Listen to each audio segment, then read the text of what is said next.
for the pledge to flag, please.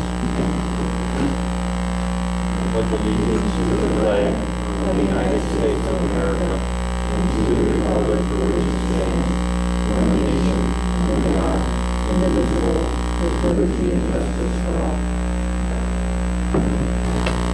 Okay, the first item on the agenda is comments from the audience regarding items for future consideration. Does anybody have anything? Please step up to the microphone. Tell us your name and address. We'll go from there. Anyone? Going once? Going twice? Okay, we'll move to item 4 on the agenda, which is the reports, district and school report cards overview. I've already been cautioned, keep it short, so it is an overview, I promise. I gave to you in the, it was included in the board packet, the actual school report card and the link that we have on our website to the school report card. This year is the first year that they calculated a district report card, so it's a combination of all the schools in one. And records of everything that is dumped in all the place. So it's to give us an overview of the entire district. So this data is not calculated separately, but it's composite of all the schools. So it's going to look similar to what you have for each school, except on the top part where you see the actual 4 levels for the entire district, all 4 are filled in. You'll see, for example, at the high school, the student growth piece is not in there. Middle school level, elementary levels, and different data points. This is all of the stuff in the district overall. Dr. Holtz has sent an email out earlier, and this year, based upon the categorization and the exceeds expectations, composite 78.1 put us in. So, I'm pleased to see that. However,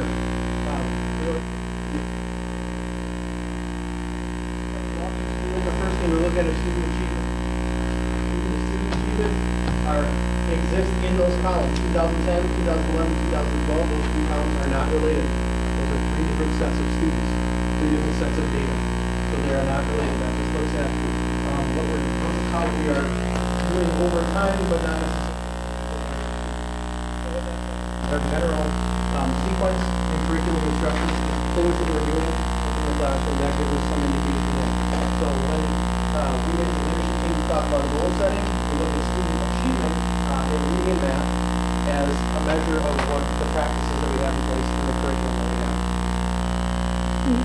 Can we ask questions while we're going through this? Again, this is an overview, so specifics, I mean, if it's not specific, sure. When you see a trend like our basics going up in, minimal in reading achievements. Yeah. I think there's a couple of things. Again, this is a composite of all the schools. So right. It doesn't tell us much of anything. But how do you use that data though? We use it by working with individual principals to look at their particular data and seeing where we process. So that's really where So you would take a trend like that though and go deeper into where that's coming from. Yep. Right? And then that, okay. Yep, and that's what informs the building goals that we had during those workshops. So for example, if our trend last year, we calculated this for the district as a whole. The trend last year in reading was that we saw a lack of movement from basically anyone who's proficient. A lot of that we talked about the fact that reading instruction was occurring independently. K-5, we had usage pockets in place, some methodology in place, but not standard across. So that's why this summer all of the elementary teachers came in and they're trained in using pockets and we're implementing a program in fidelity as far as using that. So that's kind of how the data would be used. Again, the caution here is that this data is, the students take this test in the fall. So our students are taking the 2013-14 test in 2 weeks. So really you're measuring 2012-13 with some summer in between. So all of these are almost 2 years old by the time we're recording. So it's one of those things where we have to look at what we did 2 years ago to figure out where 12-13 really fits. Does that make sense? Mm-hmm. So the 12-13 data that we have here was a test taken in 11-12 October, which is actually 10-11 stuff. I realize that, but when I see a trend like that, even though it's 2 years old, that tells me 4 or 6 years ago we need to be working on something. And you are, but that's the only number that really jumped out. And the other thing is, we should still be seeing these go up. And I'm not gonna pick on you on every single one of these charts, but I think that's important to see that trend change. Even though it's not the test that will change it. I'm sure next year you'll see a change because that will reflect the first year I started the position. Okay. Is it up or down, Tony? Yeah, right, which Yeah. way? That could be a two-edged sword, Tony. I write that down. Yeah. The next piece that you see is the student growth. To us, this is more meaningful than anything else because this gives us an accurate representation of the same cohort of students. So the idea is that the green means that a student is moving from one category.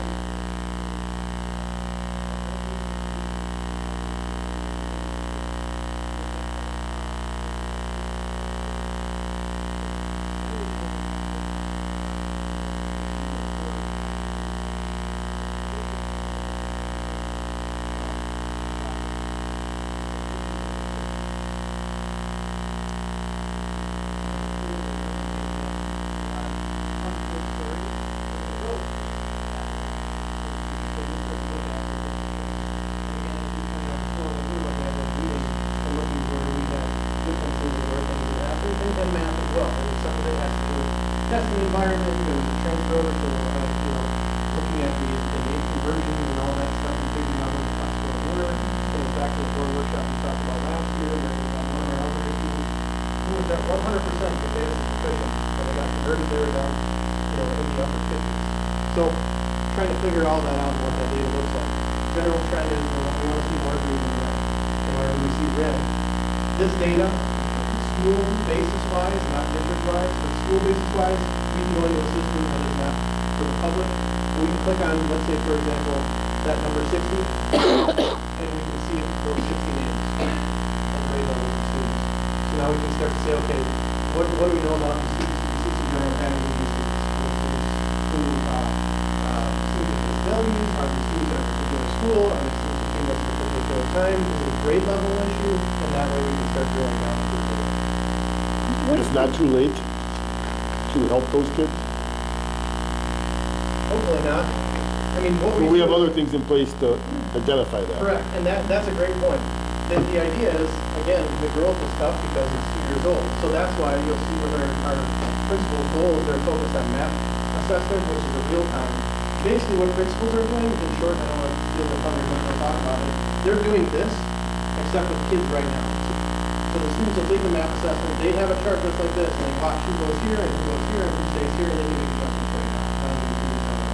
So they're mirroring this process, but doing it in real time with the math assessment. And then Jackie will talk about the same tool, the same thing that we use for So the white mean that they made their year's worth of growth? Yeah, the white means it's not a growth issue, it's, here's their starting level. My laser pointer's not working. So, students who are proficient, these are students who stayed proficient. This number says that we had 60 students go from proficient to basic, so they went down. So the white So means, 141 of the 243 kids that started out proficient stayed proficient. 40 went up, 60 went down. got it. Thank you. Yep, Those all add up across to the 243, yep. They should. Yeah. Thank you. They do, I guess. I was checking that earlier. They're supposed to. So then, the closing gaps piece is, this is that really complicated one that we spent some time on during the board workshop. They do all these weights with achievement scores. Now this is not based on growth, it's based on the achievement. So it's the first trend. What they do is they take achievement, they break it down to a ratio, not a percentage, they actually get a ratio, and that's that number. You'll see the change score in the right-hand corner there. That's what matters. Positive change score equals the target group outperforms the comparison group, meaning the minority group outperforms the majority group. Negative score, the comparison group outperforms the target group. Therefore, the majority outperforms the minority. So we want to see positives whenever we're looking for these scores. We want to see a positive change factor. And again, they call it a change score. I don't know what the word score is. Someone misstated a catch-it factor. It's a ratio. Whatever else. And you have to get penalized. So So converting it from that to that 16.3 or that 15.4 is a long cumbersome process.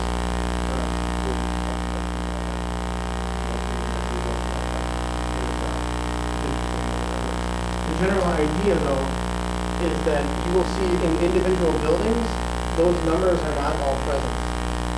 Some buildings may only have 2 of those categories, some buildings may only have 1 category.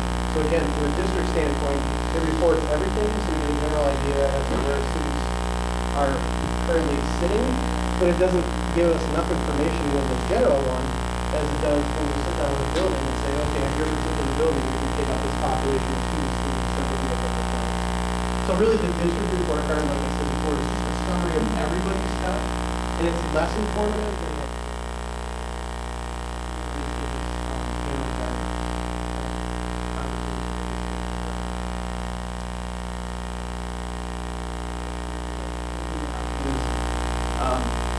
students who belong in minority groups, and minority meaning a smaller number of groups than the majority.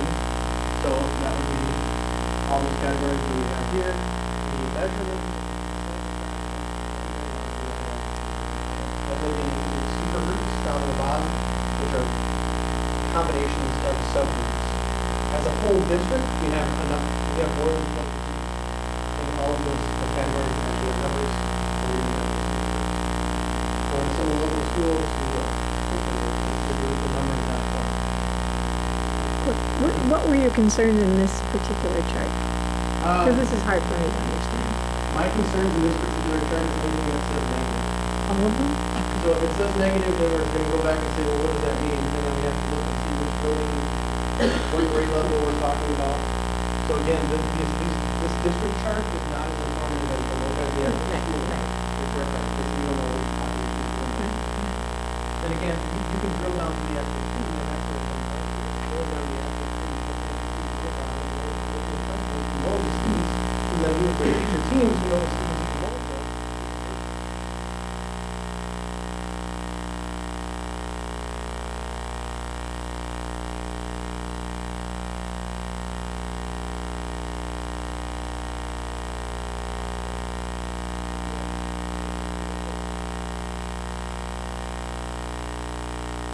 What we always want to do is diagnosis and not testing.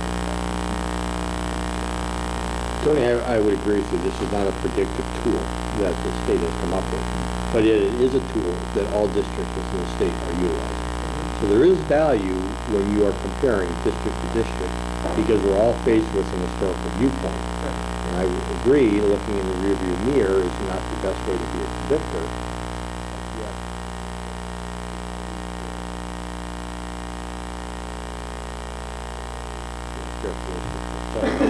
So, as we talked about in our last board session,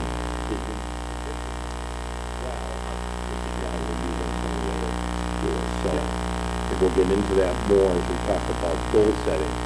But I wouldn't discount the value of this class as every other 424 school district in the state of Wisconsin.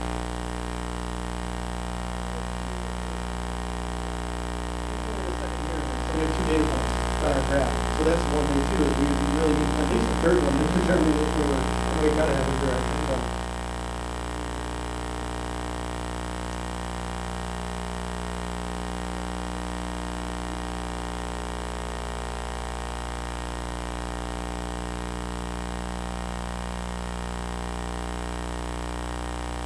Try to move these scores because it may be just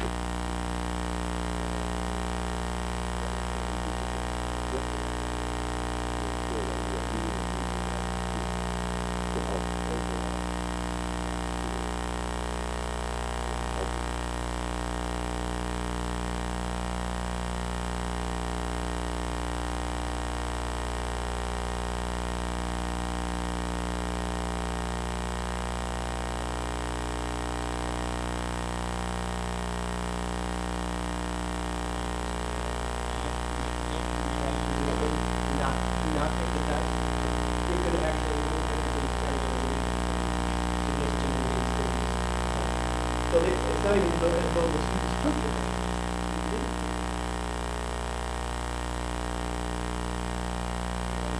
Trying to figure out the power behind the number to figure out what that is. That's not what. So let me understand. So if the student doesn't take the test, they're still counted in the denominator? They're not taking out of that? That's the rule.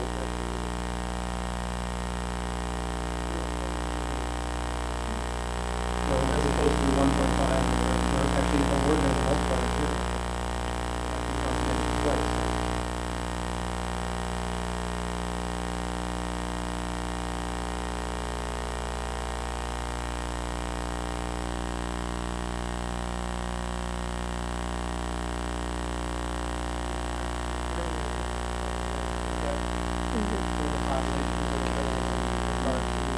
Is it in this report though? Could someone find it? But is it, I mean, this comes from DBI today.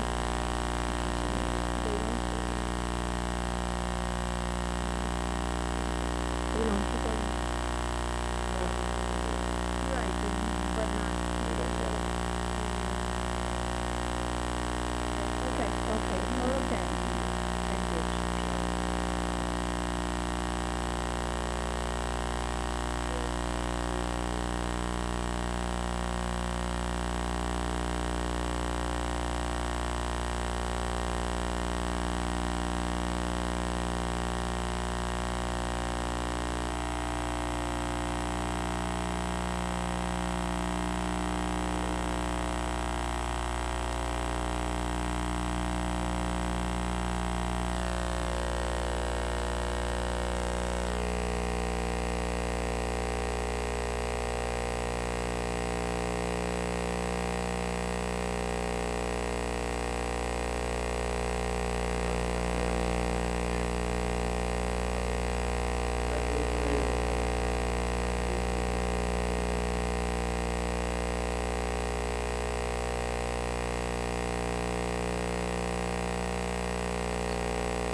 This last one, we've got 3 and 3. This is just you. The reason we don't, there's no degree. Either 1, 2, or 3 out of 3. And they're looking for test participation lowest group rate. And that's where the test participation rate is. So that we are at 1.1% of our students do not take the test.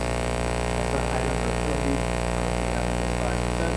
Okay, but we can drill down to that 1.1%. And see what the students work. Figure out why they're not. Sometimes it's an opt-out, sometimes they opt out in other districts, but someone can take in our district, the school will check with us.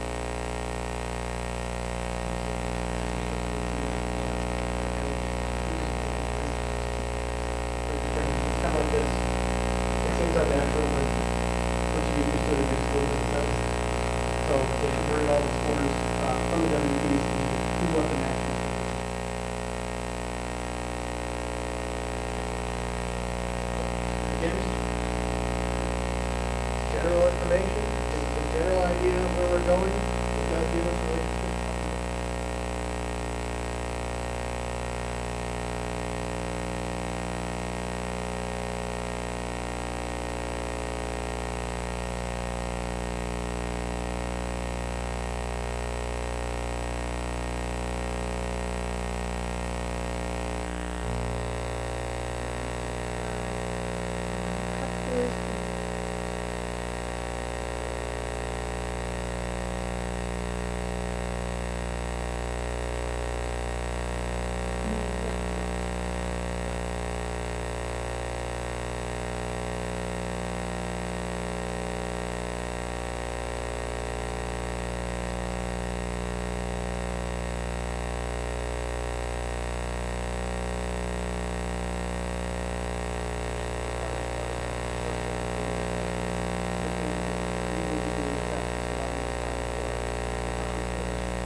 So that's a very brief overview of the whole district, which again is kind of like taking an average of an average of an average.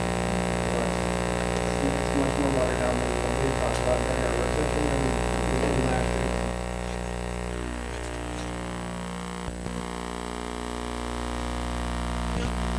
So when you start breaking this apart, it doesn't say much because, one particular entity far out away from the three, is that really what we're looking for when we're shopping for a school district or if it's something like this? Maryland is far out away from school and that's super real and that's different from the ones in that meeting. So we're looking for positivity across all four categories as we look at that kind of district picture. It's good news. It was good news. Thank you to all of you who worked so hard.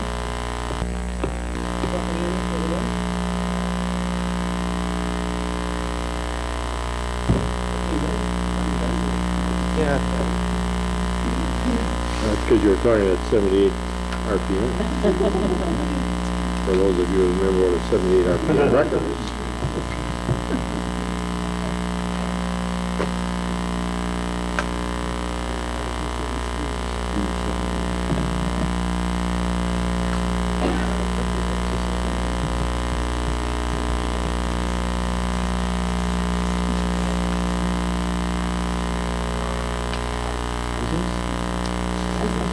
Become very good.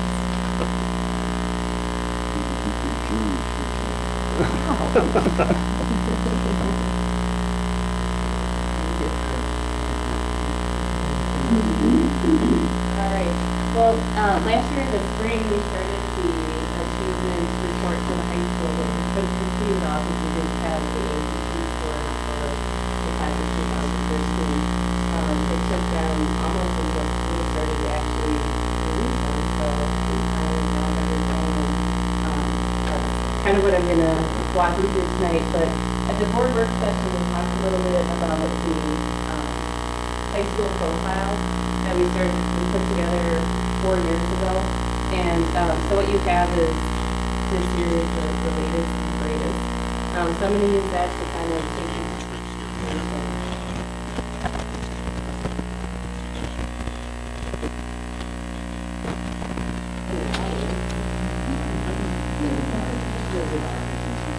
So as you take a walk through it, some of the information, this is what you can use as, kind of a sales tool for the high school. We have it on our webpage, but it gives people that are maybe looking at schools or anything else kind of a glimpse of what we have to offer in terms of co-curricular clubs and activities, as well as what our graduation requirements are, the courses that we offer, and then it gets into a little bit of information about our achievement data over a period of time. And then inside in the middle part, this part kind of changes, and this year I chose to highlight, we always do our college and career readiness day where the seniors will often they visit different colleges and the 9th, 10th, and 11th graders are here doing testing. This year in the afternoon, the 9th and 11th graders are actually going to be doing a service project, which was the result of a site council idea at the high school where they really wanted to look at teaching the kids about volunteering and giving back. So we partnered with the Milwaukee County Parks, and in the afternoon after they are done with their testing, the students are going to be touring buses. We have 12 different sites that we're going to in the Whitnall Park area, and the parks have organized different jobs. So the bus will have about 50 kids on it. They'll get to their location. Someone from the parks will be there to greet them and kind of get them started.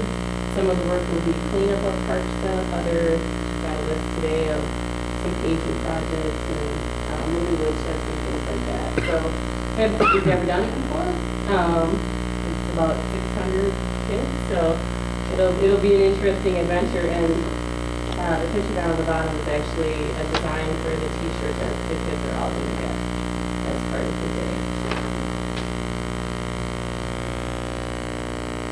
I think that's a great idea. So here's kind of some stuff that we wanted to go into a little bit more detail. So here's our course offerings, and these really focus on, our more advanced courses. So our AP courses, and then you can see that the AP World and the AP Economics are the two things that were added for this school year. Down on the bottom, these are our PI courses, and these are the classes that the students are enrolled in, and they will receive a transcript from UW Whitewater. So all three of those are new offerings this year as well. This part, I'm sorry it's so small, but all the information that they gave us, it's a lot. So this is the part where our goal really was looking at trying to reach that composite score of a 24 by the end of 2014. And as you can see, if you look at just our composite score, we're about a half a point lower than we were in 2012. We have a higher percentage of students who took the test, so we did drop a little bit. When you look at when they give you your report for the ACT, you can break it down by students who have met the benchmark for particular categories. And if you compare the 2012 to the 2013, we're at a 6% increase in the students who are meeting the benchmark for college biology. So what that means is that they predict out based on your score if you'll achieve, they look and say if you achieve a certain score that you will likely to receive a B or a C in the corresponding course.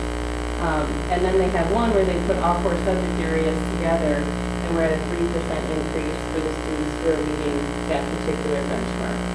So overall, there's a little bit of a dip, but as Tony said, when you really want to look and you want to make comparisons, you dig a little bit deeper, and this is where having the students do the Explore, the Plan, and the ACT is very helpful. So if you look at the cohort groups, so the class of 2013, you can see that in each category, from the Explore to the Plan to the ACT, they make progress. They have growth in those areas. The same thing with the composite score. As in freshmen, they had a 17 as their average composite score. As sophomores, they had a 19, and then when they took the ACT, they ended up at that 22.9. Some of the things that, other things that you can see, if you look down, you can see the impact of the instructional things that we're doing, as some of those scores are going up with different groups of students. The AP achievement data is the other box that's in this little profile, and you can see that on the AP we have an increase in the exams that are taken, an increase in the exams passed, as well as the number of students who are passing exams. So this is another example of a bubble group, because we had a huge increase in the number of students who took AP last year because of our introduction of AP sites. So next year's data should show a little bit of a dip there, because we'll kind of gotten over that huge group. You remember the number, please? A crazy number last Do year. you still have that same teacher, or? No, we have a new teacher for AP site, but you have a group of kids who have now taken it, who are still seniors, because they don't have to wait until they're seniors. Then you get there, and there's kind of a summary of the class of 2013. So you get into a little bit more detail about their graduation rate and where they ended up, and this is based on what their intentions are when they leave us. And then you can see the percentage of students that are enrolled in dual enrollment, and then also that are earning college credit while they're still in high school. We would expect that number to go up based on the fact that we're offering them 3 classes that they can take right when they're with us. Some of the other things, obviously, that we do to try and impact some of these things are the College and Career Readiness Day. That gives them, another opportunity to become familiar with the Explore, Plan, and ACT, so that it's not as a junior taking it for the first time and being familiar with that kind of test. We are always looking at attendance and how we can change our procedures so that we're catching them right away and being on them. I can tell you that the change in having an assistant principal part-time and having an athletic director focusing just on athletics has really allowed us to focus our attention on attendance. Every day, the first thing that if you do a famous 0 hour, to our classroom the day before, those kids are in the office right away and we're finding out why and making corrections and contacting parents. So that's been extremely helpful. Jack, I have a quick question. Sure. That 90, I know how hard you work to reach every kid, and that's cool. What, the 96%, is that just the class, or is that starting from when they were freshmen? No, it's the class. Just the kids when they that came in entered. as seniors? Yes, just the class 96% of 2013. of the kids that came in graduated Yes. a senior. So, some of the things, if you have a student with a disability who has every right to continue on until they're 21, if they don't graduate with that cohort group, that can count against us with that number. And we have a couple of students who just didn't meet all the requirements by the end of summer school. So, What happens to them? Do they keep working to get there? Do they? we have a couple of students who are continuing with us, who are students with a disability. And so we're hoping that at semester they're ready to move on. And we have a couple of students who are working on other avenues for the That's great. That's great. This year we made a lot of changes to 0 hour, and that's really allowing us to look at kids as individuals and decide, what are their needs. We work with guidance and with the teachers and make determinations about is their time best spent working on credit recovery, is their time best spent working on a particular subject area. So all the math teachers are in one place. We have a group of students who are assigned to them. They work specifically on each kid and their goal and helping them to achieve that. Mr. Moore has a group of students with some of the applied teachers and the other guidance counselors that really we felt it had a lot to do with motivation and just, they needed kind of that push. So they have a group of students that they're working with. So if you come during 0 hour, essentially everyone is involved with a group of kids working. The assistant principals take care of attentions during that time. And then kids who aren't assigned to the 0 hour also have the option to do a drop-in. So if they want help on math or English, science, social studies, they know we have them posted. It's always the same room. They can go and seek out that person that helps them. The K-12 coordinators and also the K-12 professional development, I think that over time, that's going to make a huge difference because we're seeing in a couple of slides that how well you do on the ACT really is determined by how you enter high school. So that score that you get in 8th grade on the Explorer tells you a lot about how well you're going to do on the ACT as a junior. So what we do collectively as a group is really important to that end result. Okay, so this is our achievement goal. And this is really where we start to move into kind of that focus on, we've done a ton of stuff at the universal level to impact curriculum. And really we needed to take care of that housekeeping before we could start to drill down into individual students. Now we're ready for that. So that's really what our goal looks at.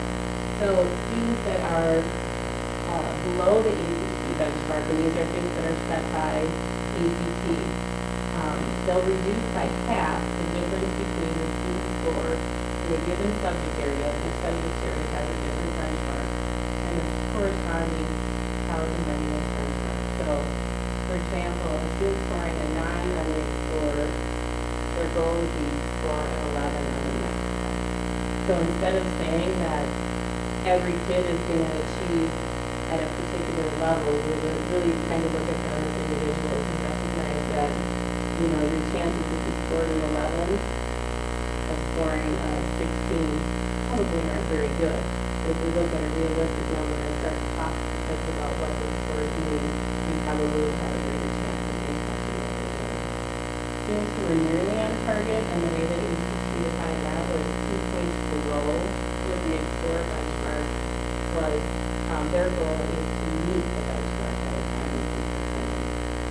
Students that are on target will continue to meet or exceed what the benchmark is. So with goal and, sit idly by and hope that we're gonna achieve it. We spent a lot of time looking at, ways that we can do it, and actually our goal came out of a work session in the fall where we were kind of looking at how can we individualize this. So, we started off with this idea, and it took us a while to try and figure out how to do it and how to make it make sense. Without an article for things that made everything make sense. So what we're trying to do is figure out ways that we can use the explore and plan data as really a tech engine basis, so that they look at it and they really understand what their information is as a freshman instead of go and some of the test that they're going to take. And then in the classes understand that what the teachers are doing right now does impact their test. So, for example, our science department actually takes the kids and they'll do the ACT chart and they'll look at the skills that they learned and look to see where it fit in so that they're drawing connections. Go to your math department then and you say, how do we take that goal and then get into the chart so that we can actually figure out what the number is?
I wrote down all the instructions for testing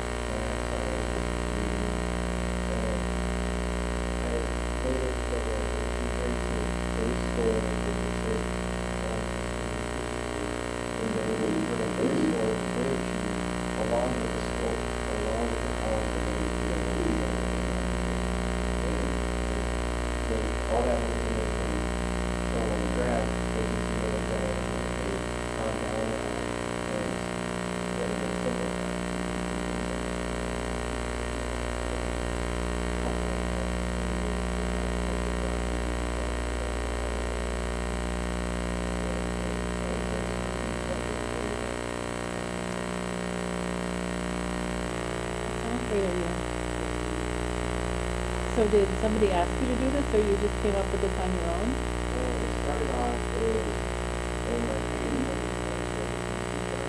and when this is so way,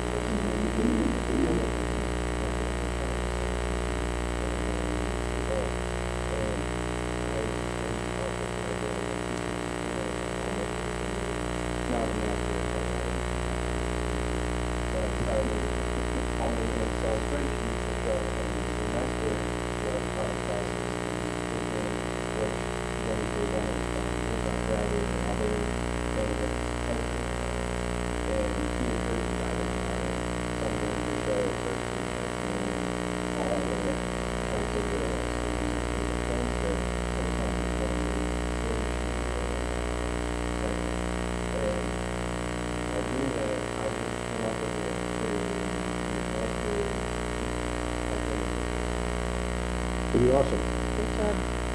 So one of the amazing things that you need to pick up on is that school is, in the traditional sense, is not something that Austin is real fond of. And, being able to come up with his own idea and demonstrate, his project has so many elements.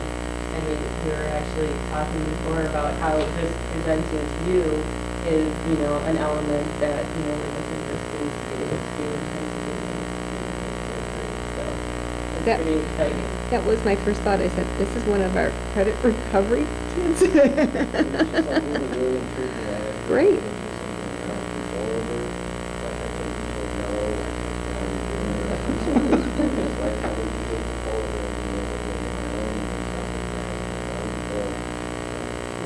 It's rather than just carrying on the same project,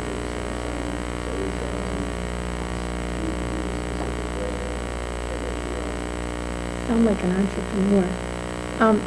You also speak well. I'm just complimenting you on your presentation to us. And so,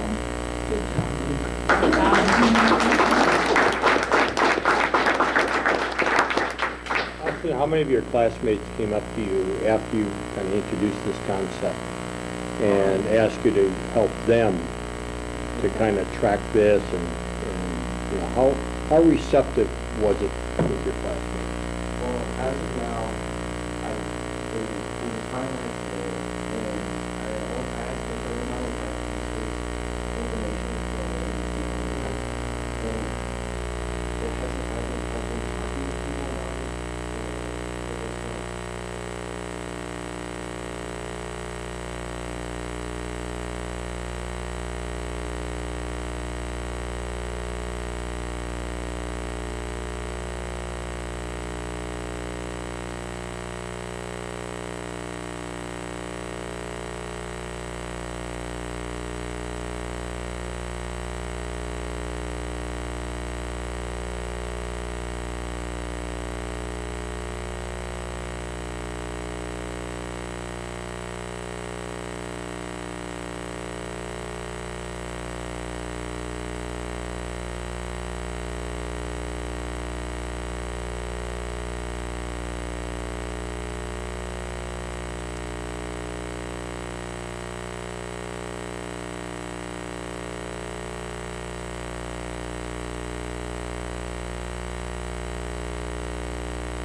careers outside of college. And business days and days of businesses open their facilities up for kids to come through. And I see that number 14 that says other. And maybe if we utilize those things, maybe if we don't, maybe we could reach the other and get them a job. Tony said that the conference that you were at, they said that it was math and reading, right? And if we're given that, maybe point these kids in the right direction to get a job.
Thank you. I kind of agree with Quinn and kind of piggyback. Nancy had found that manufacturers awareness month, and I did pop by one of the stores, and it was interesting because we did. It was a sign company, wasn't this one right here? Did emphasize math. Again, math skills, students with good attendance, and it transfers. I mean, you can actually see the setting. The students can actually see the setting. They can see the work being done, and for some students say, well, this isn't for me because, this is not the environment I want to work in. But those companies also hire the salespeople from there, or the finance people from there. So I think that aspect could be explored as a field trip to a manufacturing facility for some students to sign up for, in addition to or instead of a college course. Might be worth out.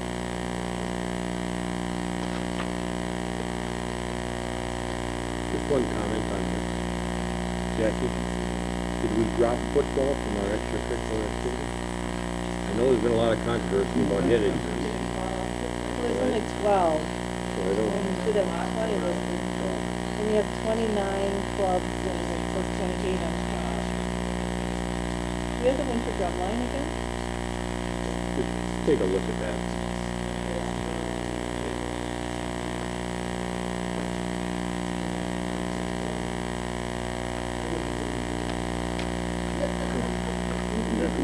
I had no idea, but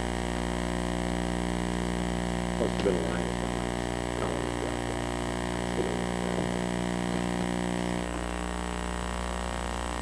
Before we publish 8,000 resources.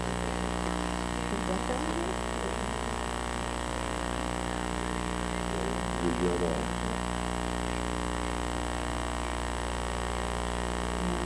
I don't think Jeff is on here either.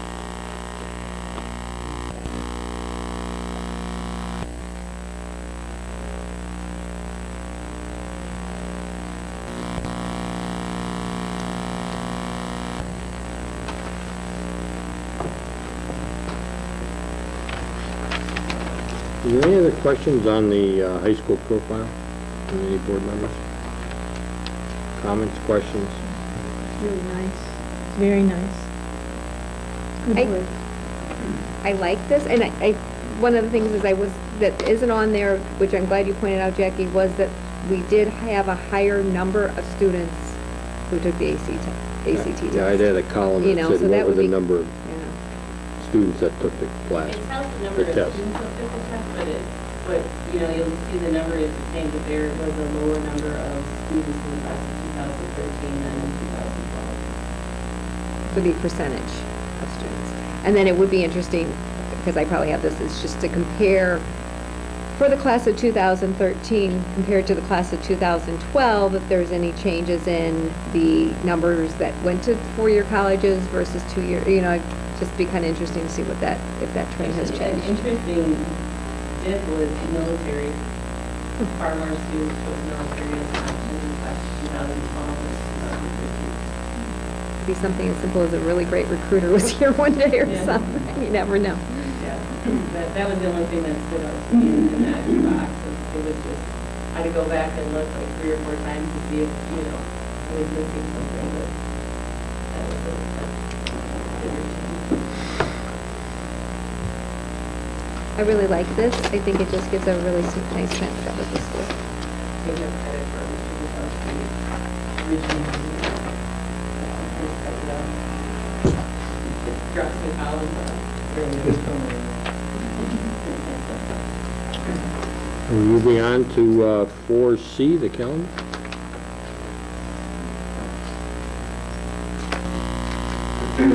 You received a copy of the proposed calendar in your packets, and in the memo that I included with that, I noted that there are some proposed changes to that.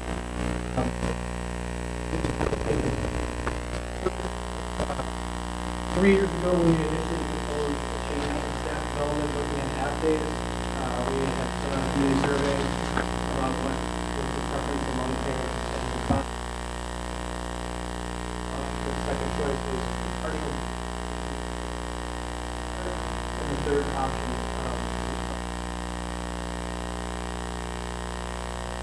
this does reflect what the community survey initially. The second reason, the fourth, when we talk about providing the highest quality personalized educational experience, and unfortunately, Austin's still in here, but we talked earlier, so he gave me permission to use him as an example. He's a prime example of when we don't personalize education, what can happen. The current system that we have, we can find ways to make it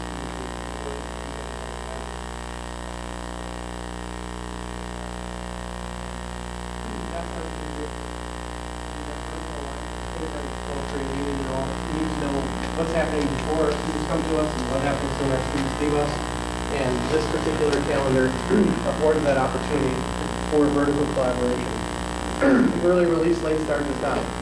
If we were all on early release or we were all on late start, we would still not have the south time together because everyone has different starting times and different ending times to the school day. And we can't all be on the same start or end time because our buses wouldn't work and there would be students home or other students when the younger students get home, so there's a logistical issue with that.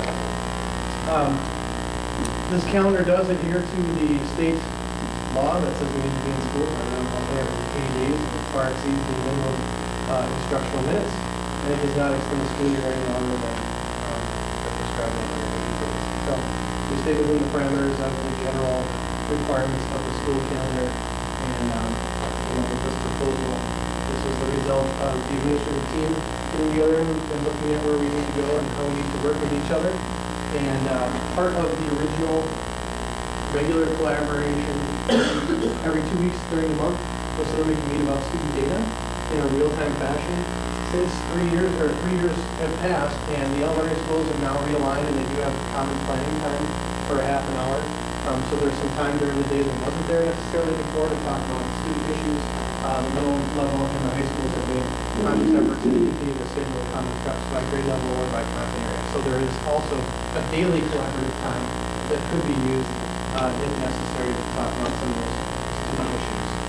The calendar was brought to the personnel committee and run by that group, and I tried to change some of the color coding as a result of that. I'm kind of limited in this, so we're going to try, our mission is by next year, we're going to try to find a super cool calendar that will let us do all kinds of fun stuff. But the biggest challenge is finding calendars that mirror a school year rather than a calendar year. Trying to get that whole piece. So I guess that's, I don't know if that's probably the best questions.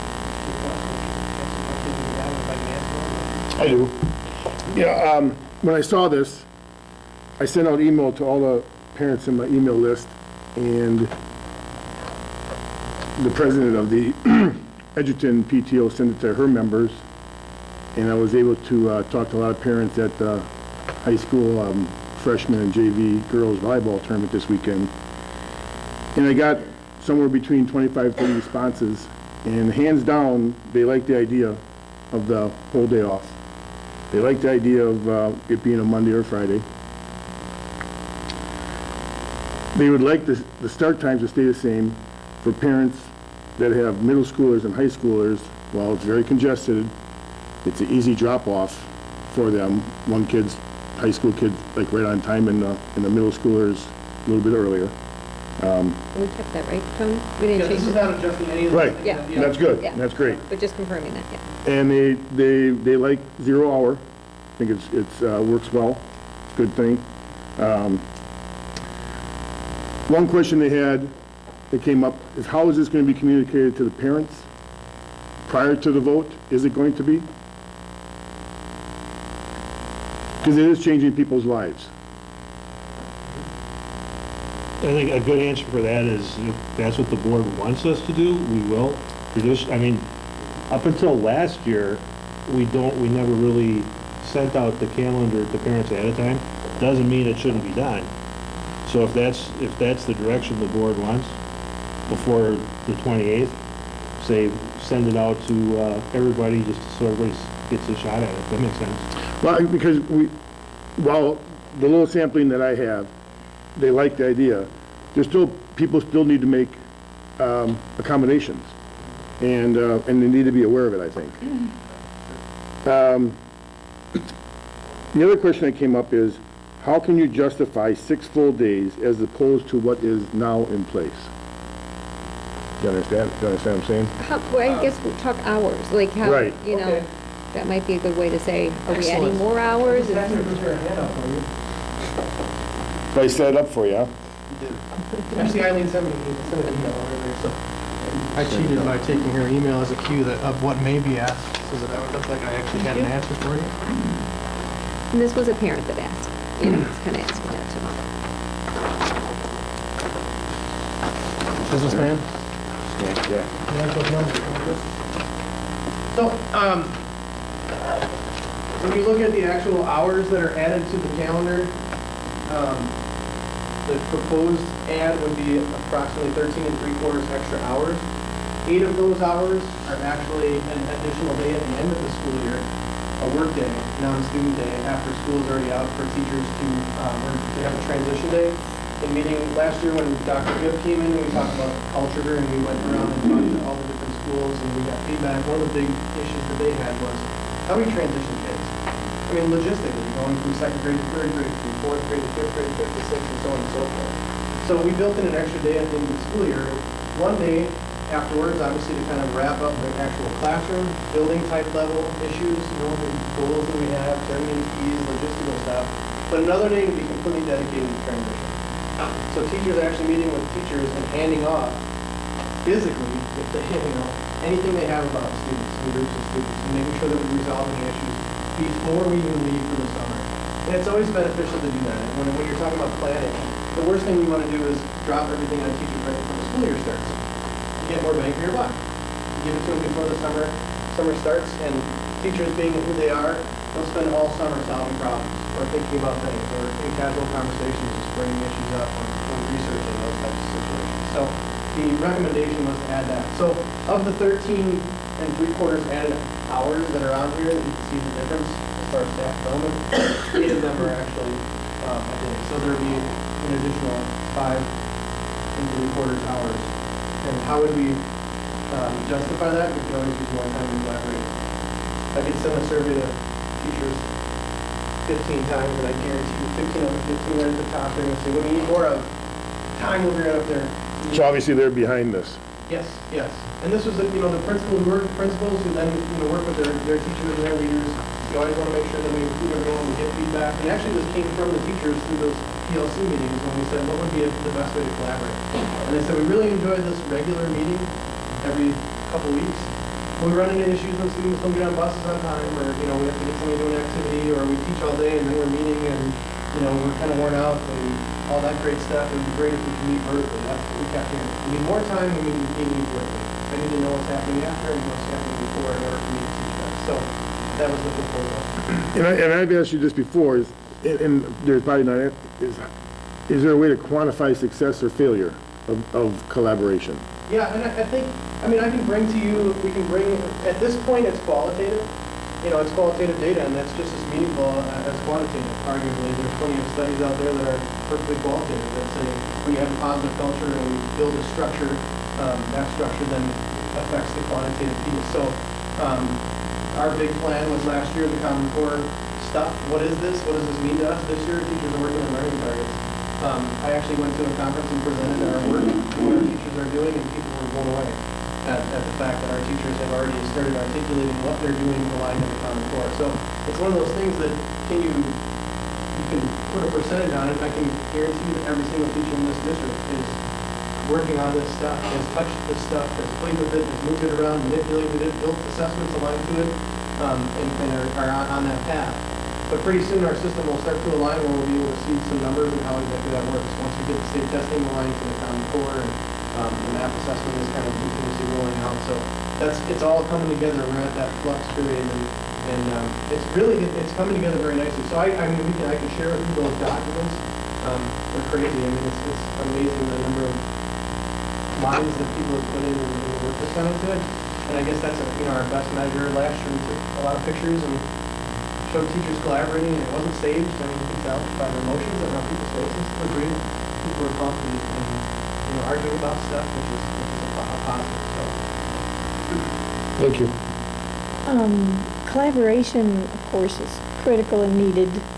As far as looking for measures, I think we should focus on the fact that we're achieving our goals, and that being aware that the research shows what it takes to change a teaching, a practice in the classroom. There's research that I'm glad to share with you, Gwen, that I have, that shows it takes like 85 hours of professional development to change a practice in the classroom. I mean, it may be more or less than that, but the one piece I looked at.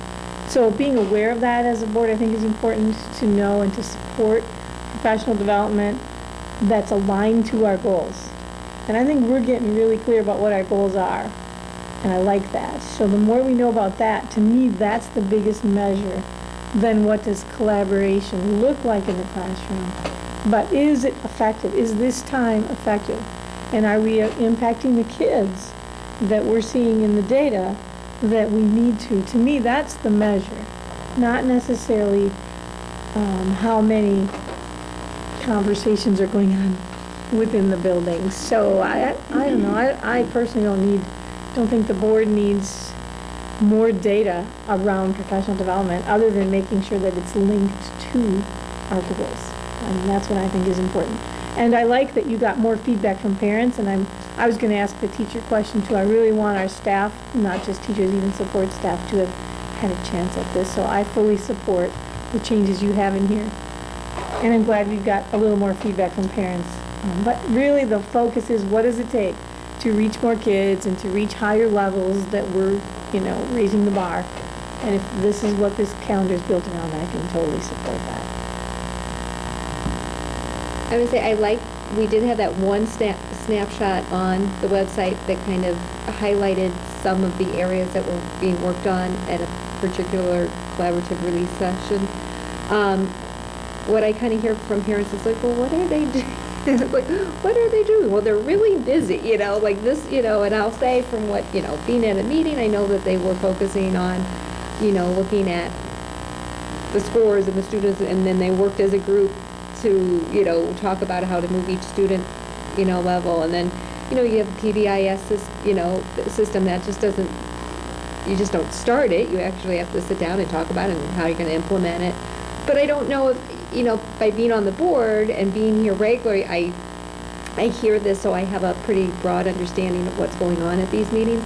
If somehow maybe we could do another little snapshot on a more regular basis, to let parents know what is being done with it that time, and I understand that takes time to do, so it might not be for everyone, but I think there'd be more support within the community if there was even a greater understanding what that time is being spent on. Because I have a much better respect for the collaborative release time now, having been immersed into this for over a year and a half, so. And I'd like to tag on to that, just simply to say that people need to know what our goals are. Tying that to the professional development, so parents know these are the goals we're working on, would be helpful. If you go on the CNI website, You know what I it meant? says there's a continuous innovation plan, a 3 to 5 year plan. It's right in there. It actually says what we're working on this year and learning targets. And we actually designated in a box. It says, when are we doing this? It says collaborative release times.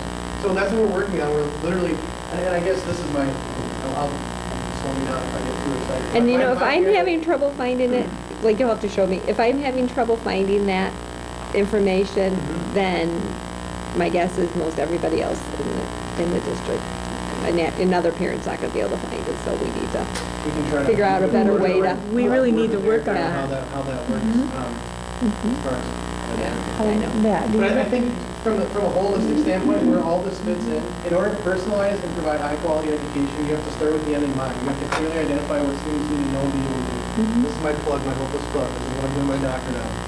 Everybody in the world needs to have a standards-based education, because if you're not measured against a standard, if you're measured against each other, we never know what you're hitting. So in order for us to have a system that supports all students, and by all students, someone like Austin, who needs the flexibility to determine how exactly he wants to show us what he's learned, we need to have standards in place. We need teachers to design standards. Because if it's going to be personalized, we can't take a curriculum we buy online. If it's going to be high quality, we can't take something that the government gives us. We need to make it our own, and that's what we're doing during this time. So we're taking the Common Core. Learning targets are our take on manageable chunks, so that when our students come into the classroom, we can clearly communicate to them and communicate to parents, communicate to our community. This is what we're all about. This is what your student will learn. And then eventually, we'll see our report cards reflect that, so we can report back in relation to that. And that takes tons of time. And like Luann said, I've got a ton of books on my shelf.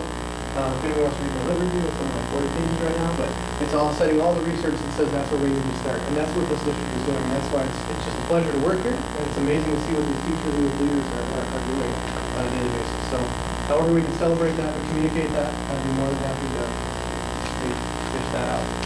So Lowell, Tony, from a communication standpoint, we want to make sure that we give an ample window of opportunity for parents to give their feedback on this change. Are we under some time constraint to adopt the calendar? Not a time constraint, it's on track for the 28th, 2 weeks. So maybe if we put it out through IC, like, we could probably even get it out later this week. I'm not sure 2 weeks is sufficient. So Your call. I would rather give parents the opportunity to give feedback at least for 30 days. So I know we did this, the survey was a year and a half ago. So, I mean, I don't think we need to replicate a survey. That's Oh, no. Just no, I wouldn't, I'm not suggesting we go that route at all. Just And say yet- that collaborative release, we're gonna move from half days to so many full days. Feel free to voice your opinion, here's the reasons why. It can be a one-page informational piece. Yeah, I don't see why 2 weeks isn't enough for that. You don't What's think it gonna is? happen? I think 2 weeks is plenty.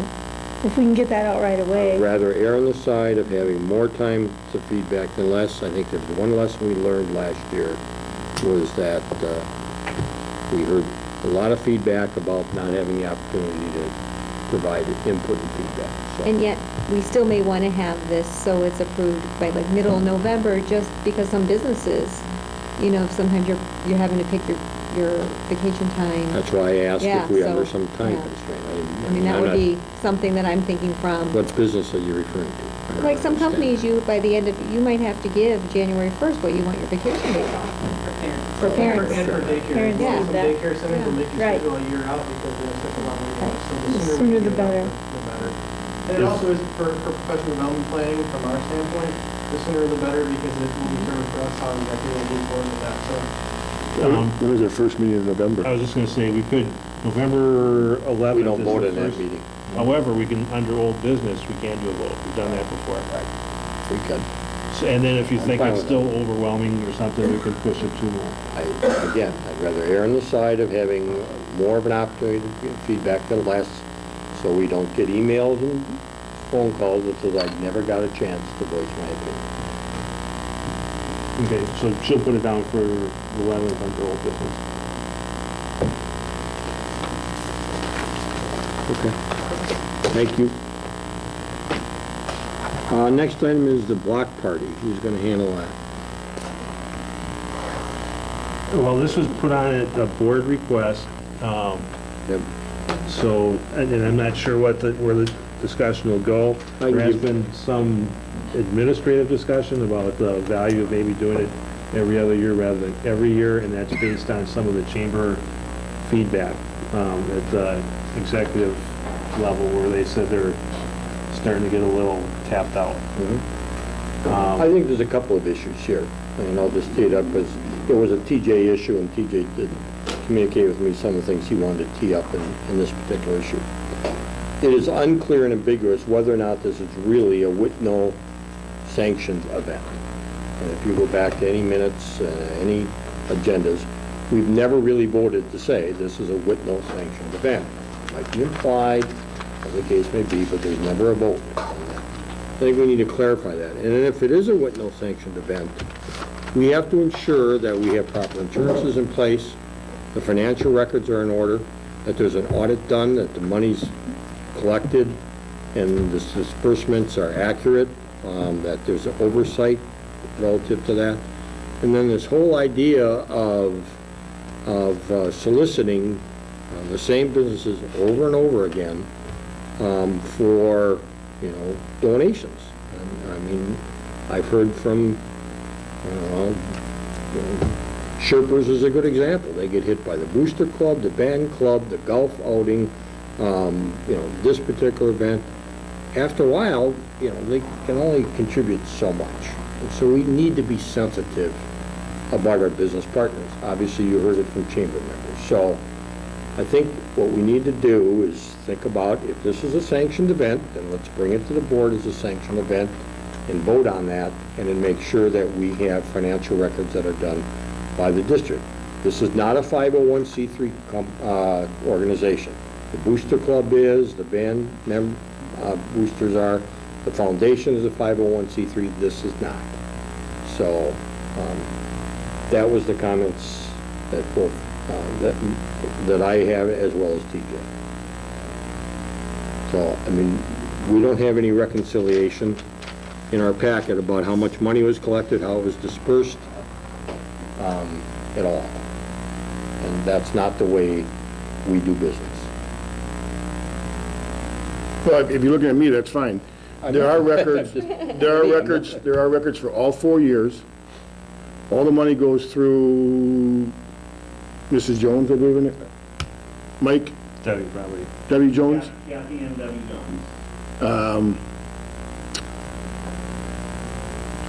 I personally have records for 2 of the 4 years. I know Mike has records for all the years. All the money is either handled by, for the first 2 years, it was handled by Stephanie and her husband. This past 2 years, it was handled by Mike Mackey and another member. I think, was it Tom? Tom. There's always 2 people involved. Myself, Cheryl, and Mike, Cheryl Baker and Mike Sievert, came to this board after the very first one, when we had the idea to, because it was such a great success, to have it annual. And you're right, there was nothing formally done. We told you what we had planned. And I know that I said in last year's annual minutes that it was approved. I think it was, we told you what we were doing, and I don't think anybody had any misgivings about it. It has grown to be a huge success. As far as hitting up sponsors, that is an issue, there's no doubt. I can tell you that the very first year, I personally walked up and down Highway 100 and asked,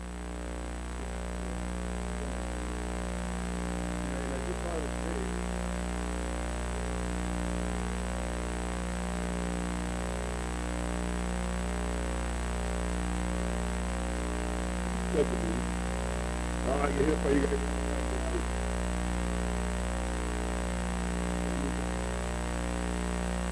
we have had a very loyal sponsorship.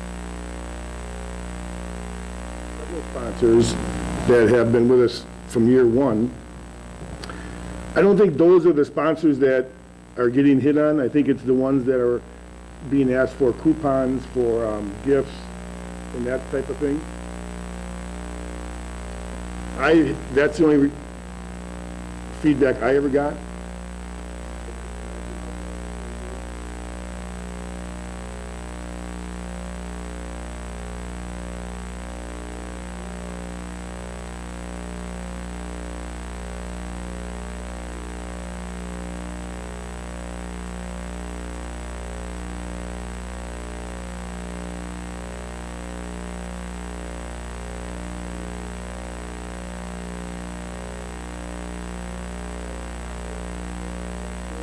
Water, sell a cotton candy, and 50% of the proceeds, not of the profit, of the proceeds.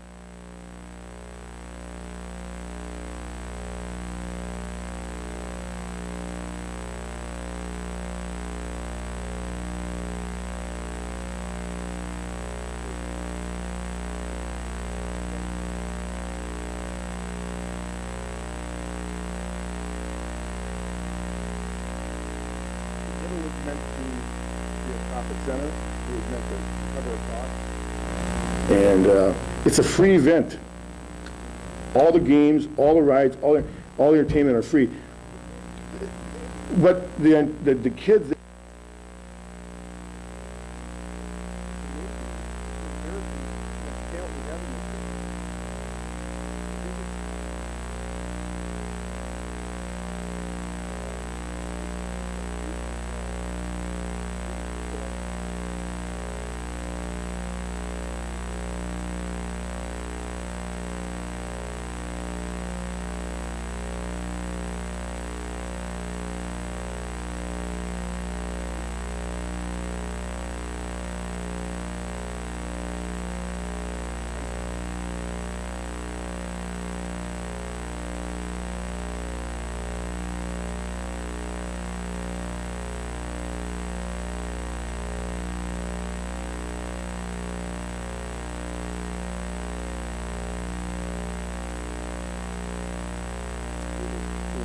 Passed the first year, and know what we needed to do the second year, and we followed that all the way through.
I think the chamber created some separate fund and a way for the chamber members to give them money. It assumed that people weren't gonna call these people up, but still, I mean, it's not an easy thing, but you might wanna look at the old foundation for it.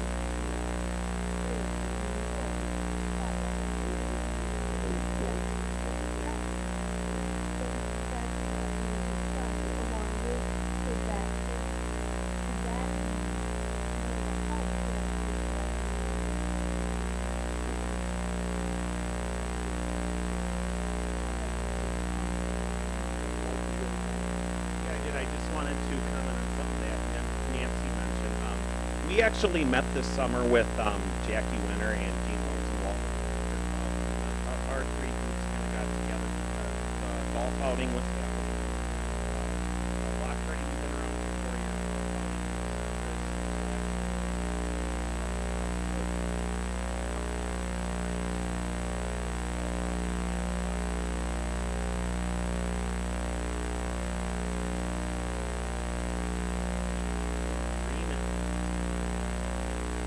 Golf outing.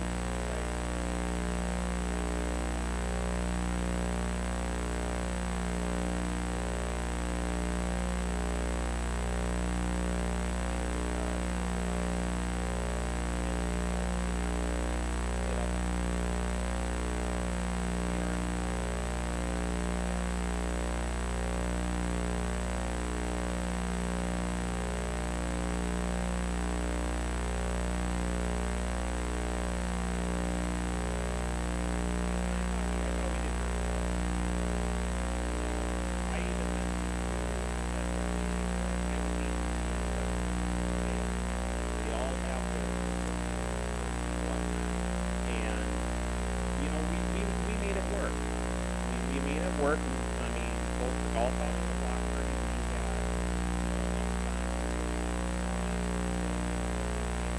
our events took a part.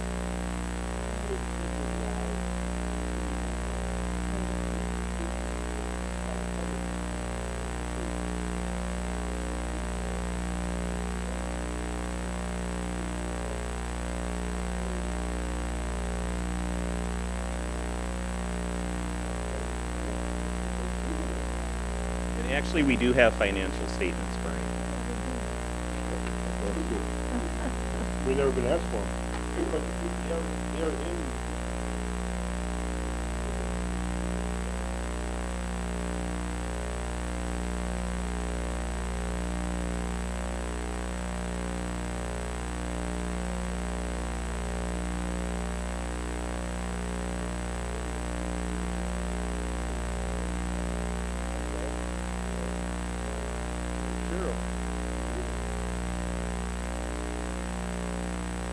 Thing. Let's not believe it.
is up to date that was requested or kind of mandated by the FCC in 2011. So we've been at this for a year and a half now. We're about 8 policies down, I believe, and this is the last of them. Unless you guys tell me we need to update something else. So bring your own device policy is something that has gone already to the administrative team, to the policy committee, and also what you have in your hands now since the policy committee meeting is or has been reviewed by the attorneys for the district. And so their suggestions and commentary has been placed in there, and so what you see is the final clean copy from them. They did make some minor tweaks and everything to bring us in line with some Fourth Amendment pieces that they were concerned about. And so every member of the board should have that. Really not a lot to present unless you have questions. Did we get back from the attorney? Yes. Yeah. I'm sorry, I What you missed see that. there is what's come back from the attorneys. Was there anything changed? Very minor stuff. Couple little bit, or they wanted little words that they haggled over kind of thing, and so we just incorporated their changes directly into that. No major concepts though. If that's what you're asking. One of the things when this initially came to the policy committee, at the elementary level, there was more detail, and we had expressed our concern from the policy side, committee side about, like in 5th grade, there could be some value, or they have their cell phones, and we eliminated that one form. Yes. Feedback Well, we from. didn't eliminate the form. Okay. We eliminated the item in there forbidding it. Right. Forbidding BYOD. Okay. Was that acceptable with administration as far as working within their building, I guess, is Yeah. what I was, because we gave obviously the parent perspective. So. Yeah, we eliminated the part where we forbid it down there, although we did keep, just because it's become common practice in a lot of other districts that we researched and reviewed, we had to do specifically with the phones and the calling. And so that, if they want to carry that type of device, down at the lower grades and everything, just more the concern is the 2nd grader or a 3rd grader, they could easily lose this device. We really don't want to be responsible for that, and we want the parents to sign off on that and indeed giving them permission. And so that we kept in place. And when it comes right down to it, the teacher has the control in his or her room? That's correct, yes. And Teacher A can say, yes, I want to use this tomorrow. Teacher B can say, no, I never want to use this. Teacher C can say, I want to use it on Monday, but I don't want to do this on Tuesday. And that's okay. It's really about what their needs in their classroom. And I asked you this question at the policy meeting. Why does the district need this policy? Good question. And really, it's more to give us a framework with which to work from. Now, right now, we don't have anything in our board policies that defines this. What happens if we want to allow students to bring their own devices in? And the best thing I can give you is not an explanation, but a picture. I'm just going to skip this. That's what you've got there. If you want to talk about current and timely, this was last Friday. Digital microscopy in one of our AP biology classes. And so the hardware that allows us to do this was bought from a grant, but it doesn't allow us to use the iPads that the district has. It only fits cell phones. And so what they did was a BYOD type piece. Students that were willing and able to bring in their cell phone device that could fit these brackets that we had there were able to do this. And I got to tell you, Dr. Holtz can attest to this, I was fired up. I came in twice and I said, you got to go see this. This is cool. Well, It excites you. for me, I have trouble drawing stick figures. And when I had to do the same thing, I think we all did. If we all took high school biology, we had to draw a cell and label parts. And for somebody like me, that was a huge challenge because I had to draw. Now, they do it all digitally. And so they actually took a photo of what that cell looks like, and it's very precise. And so they had to do it in a BYOD type situation. This is a perfect example of what we're talking about with this policy right here. This policy gives us a framework from which to operate. It covers us liability-wise, responsibility-wise. Here it is in action. There's an actual photo of that cell. They took that, they put that, then emailed it over to district-owned equipment, to a classroom set of iPads, and then sat there in their groups and literally labeled all the parts of the cells for presentation on the big screen in class. There, in a nutshell, is what BYOD is for. What is the district's liability if that thing should slip out of there and fall and crack? Absolutely none. Because no student said, was required to have that there. And alternative devices were provided if they needed it, but if they wanted to use their own device, they could. It's brought at the risk of the owner, just like any other person. Well, and it's a policy we can enforce. You know, that was the thing. We had these Right, back in the day, we were right. like, you can't bring anything. Well, you can't enforce that anymore. So how do we actually move away from banning this type of thing to knowing this is how kids function? And there's just teachers that are ready to run with it. So finding a policy that we could enforce, we thought a lot about that, and I think this is But really it gives us a good. balance too, that, Right. you know, we're allowing it, but we're allowing it in a measured way. Right, We're not requiring it.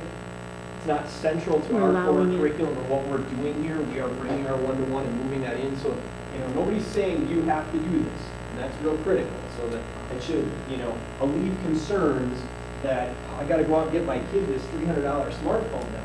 No, we're not saying that. You don't have to, you won't be required to do that. But it gives us a framework for Thank you. administration of how we need to operate. and thank you for working on this, Eric. It's really a good, I think it'll be good. Other questions, thoughts, concerns? As a side note, I was just gonna throw it out there, this is actually anatomy physiology class, and those devices were purchased not as a grant, but as an award from Laura Cerletti, which won the Herb Cole last year. Yeah. Took the $10,000 that was awarded to her, for leading that and bought those. So, I just thought, you remember her, she came to you last year, and Yep. And if we could have her in here tonight, is she fired up about this because of how well, I mean, she was really excited. So let me ask you, what is the application that the owner of the device has to download in order to connect to the district's network? Nothing, Nothing. nothing. So how do they, As long as it has wireless built in, Wi-Fi built in, they can connect to our network in a very secured, segmented sort of way. my next question? We'll go on record and say, not like Los Angeles. They're having major problems out there right now. They connect to our public network, which gives them just basic internet access, but it's filtered according to the CEPA federal. And has the procedures been developed yet? Item 2 here refers to defined by the procedures. There are no procedures attached. We have those, they aren't 100% finalized, the admin team needs to review them based off of what the attorneys present. We don't comment on that. I mean, the policy committee doesn't comment on that as long as it's consistent with the policy, so. I think corporate America is moving this way. I mean. Big time. Yeah. In I fact, they've mean, embraced it it's, so quickly. yeah, it's, that's why BlackBerry is trading at, 95% of what their value is. We also discussed in the committee too, it's, learning to use them appropriately, learning etiquette, because that's going to carry through into life after school.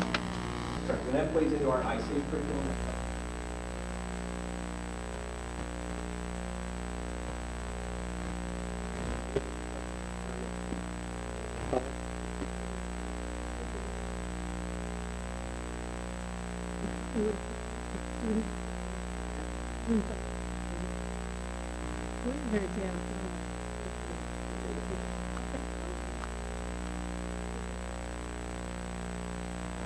Just look. Let it go down. Right, if it's workable or it's not, I mean, really.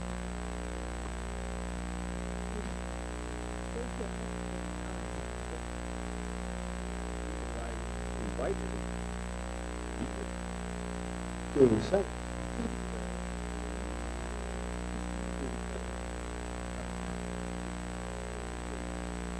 Okay, and for the concerns that I heard.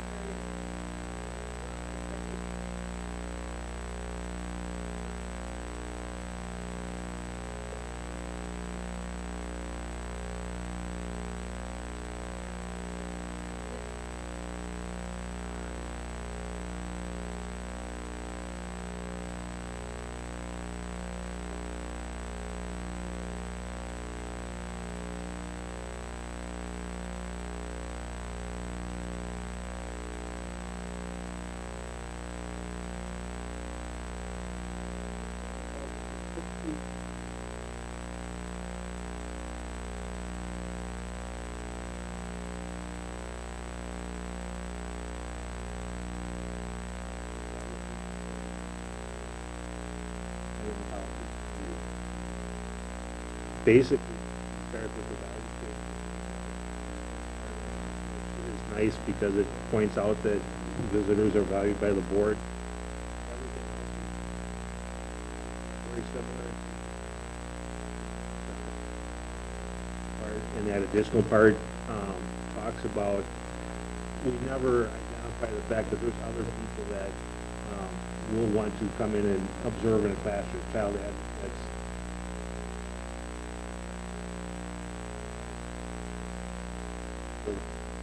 Those types of things.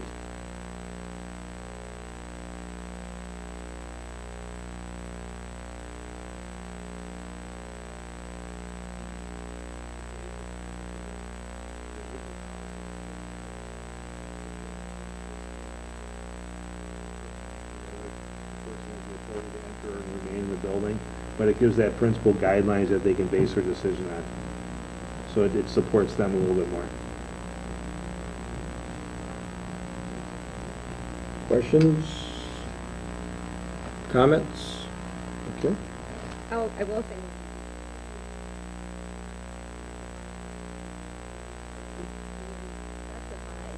Left it a little bit broad, because based on circumstances, sometimes you may not have a week to notify.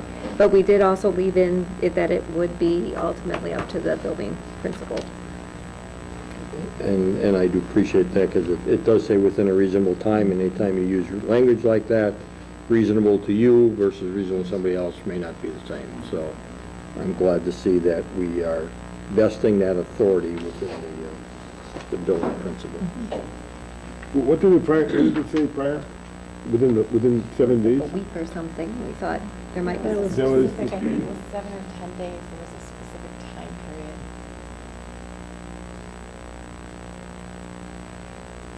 That's what it said previously, you're saying? Correct. No other comments or questions? All right, moving on to item G1, staffing needs, special education. Start with Joel, as long as you've made the extra trip to come back.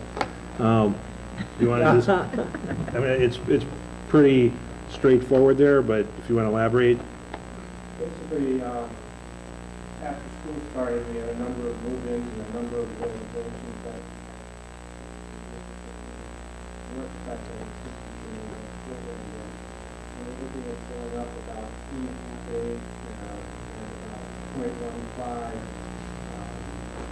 OT position. We're looking at about $100,000 in salaries and such. It's a big jump, but Doug and I and Dennis have been digging through the budget, and we've been trying to reassess, reassign.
We have 75 students this year.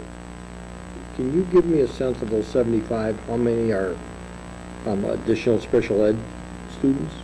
I don't have that on Dennis's side.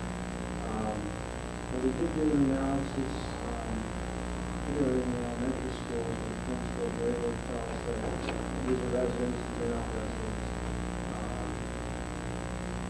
And then with the ones that are non-residents, we do the analysis to see if they were,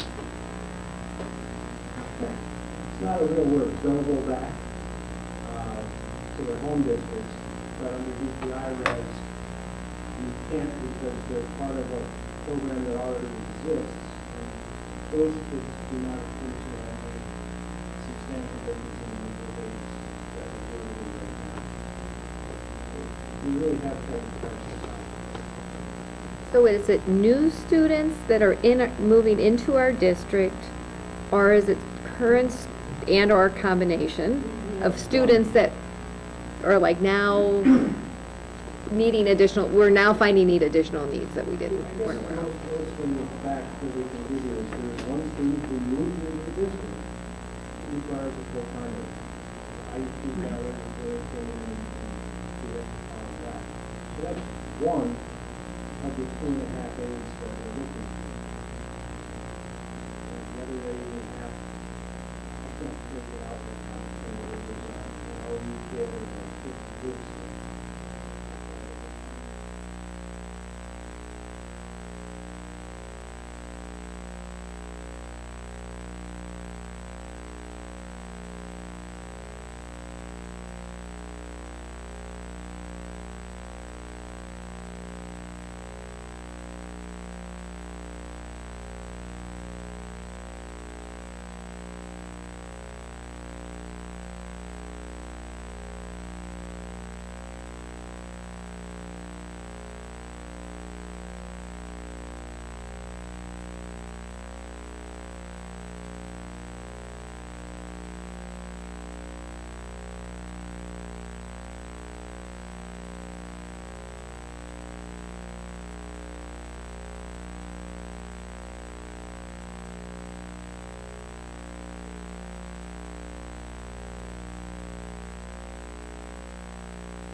So, improving communications, I'm guessing, has always been a goal, seems like every district in the United States, because the better we can communicate what we're doing, the better chance we have of having community better support.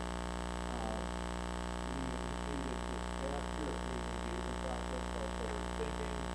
We've had a lot of listening sessions so far. We've got a number coming up over the next 3 or 4 weeks. We're going to be learning a lot of information. But it's still, the focus is always still on communicating two-way positive communication. The proposal, we're not a director necessarily, but a coordinator to oversee 5 major areas. And then, in your board package, I listed out those 5 major areas.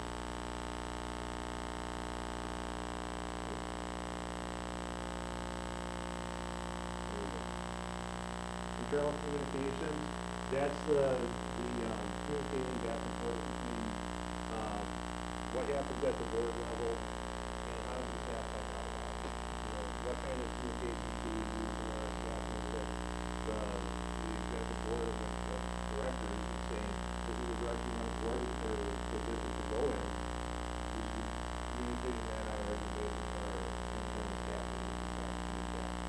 So timely and streamlined communication, news, updates, those types of things, what's going on, what's coming up at the different committees, what's on the agenda, who's our interest in those types of things. External communications, that's probably one everybody sees the most. What goes out to our families, our communities, the general public. The coordinator is responsible for making sure it's proactive and timely. And use printed and electronic means of communication, mostly nowadays it's electronic. But we still have to get that view coming out because there are these that are really electronic communication in our communities that we or they have it, but we don't know where it is. Electronic evidence. So there's 2 types of communication there. And then we have a very strong alumni talented group of people. I don't think we've ever done, at least in the last 4 years, a good job of coordinating that alumni group. And that's something that we would like to explore and promote.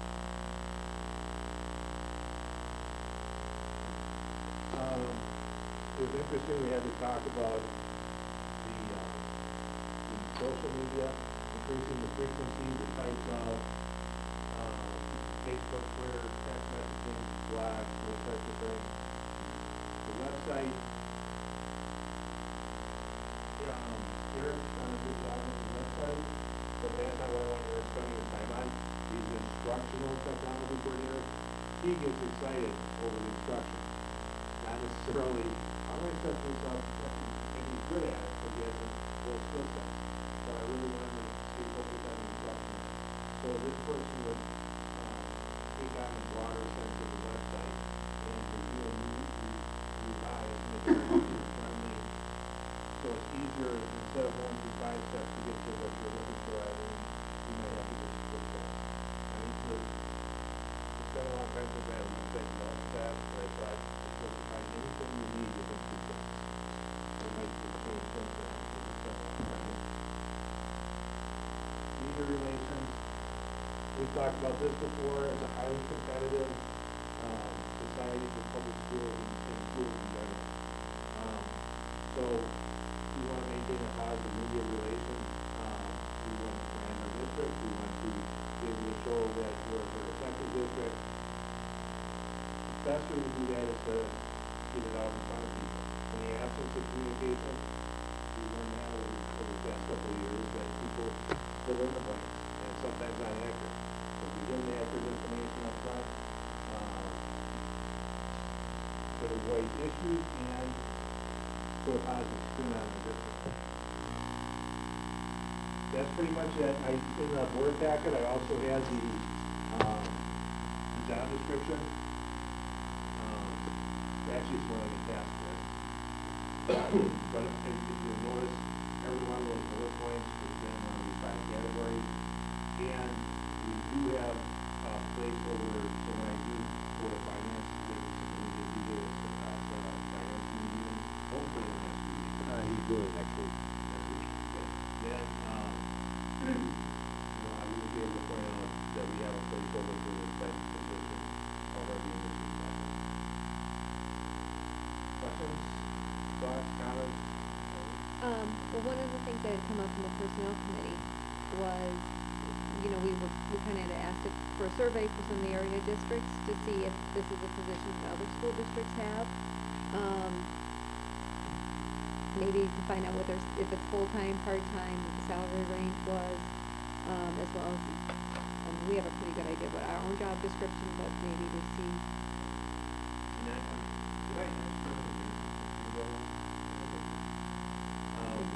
But Greenville, Yes, I think Greenville it's- partnership, but they're really pushing their communications right now at the same time, matter of fact, because of our cooperation with the Iowa Association, I've actually talked to people like that.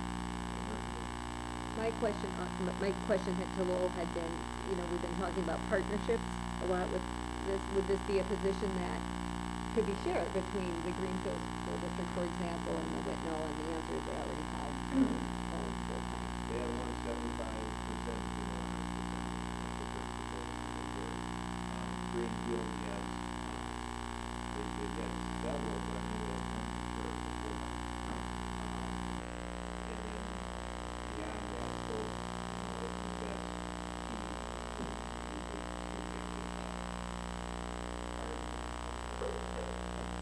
So you're proposing this be a full-time position?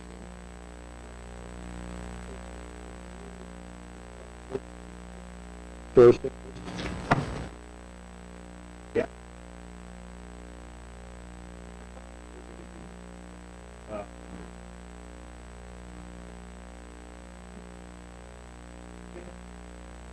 The board, Aaron, brought in the ability to fund the entire position. And so, man, when Quinn said something about and kind of went after that. would be eliminated with this. Correct. And that was- The cost Some of savings there. that, some of that cost savings, so it's roughly $1,000 for those years. Wait to get, I needed to get this last one off with the current school year stuff. And when we bring this person back from the control agent, it's already gonna be, yeah, said.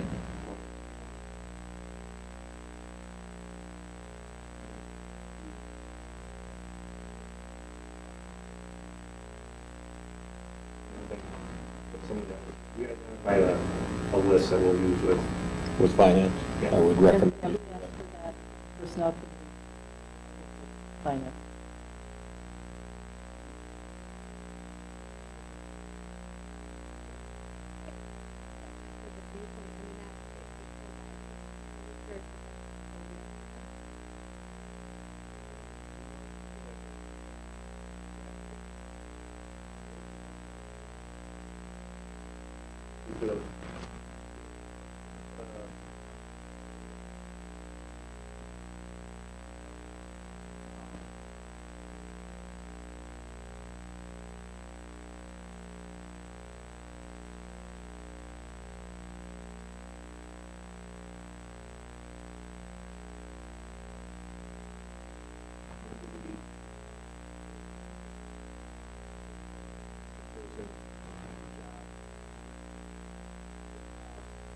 Making sure that we decided what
Whitnall.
We're supposed to get our students,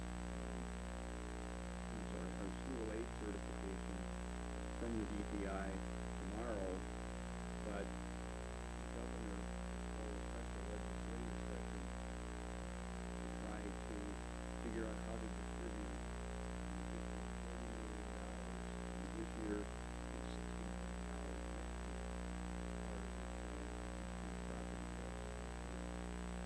In addition, delaying from November 1st to November 6th.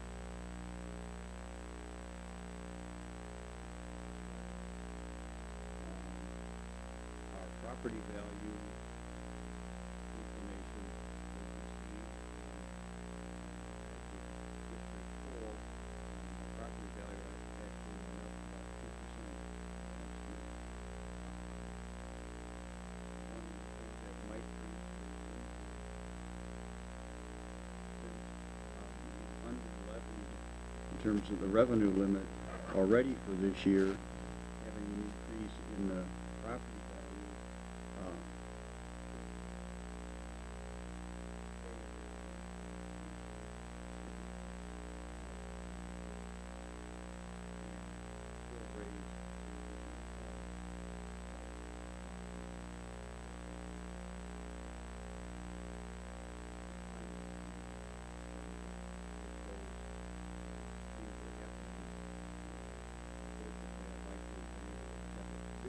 But I didn't know those things were happening until I received that.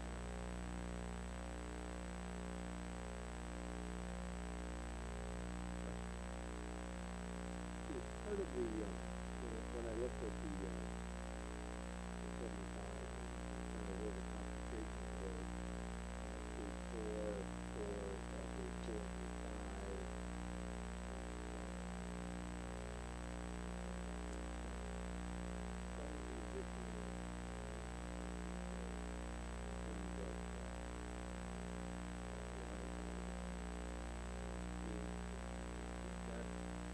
for this change, that kind of cover this change.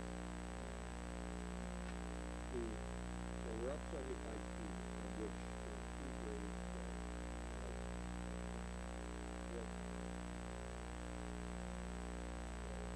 what different grades. So that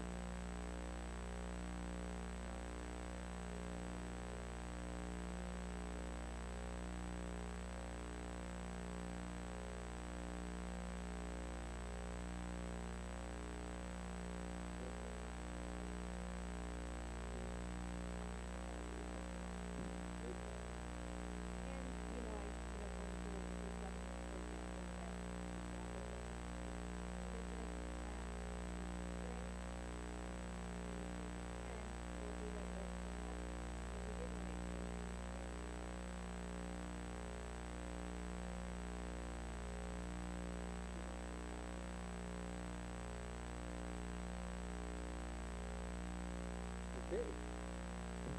District 4, our favorite town. One of our favorites.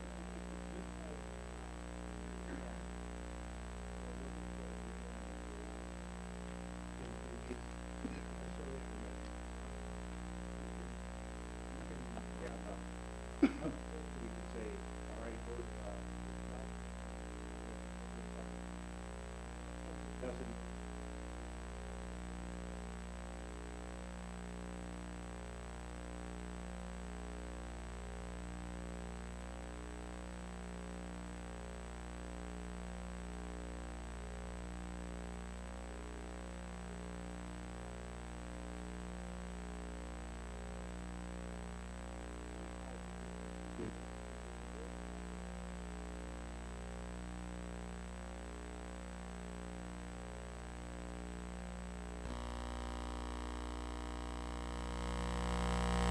We'll come back.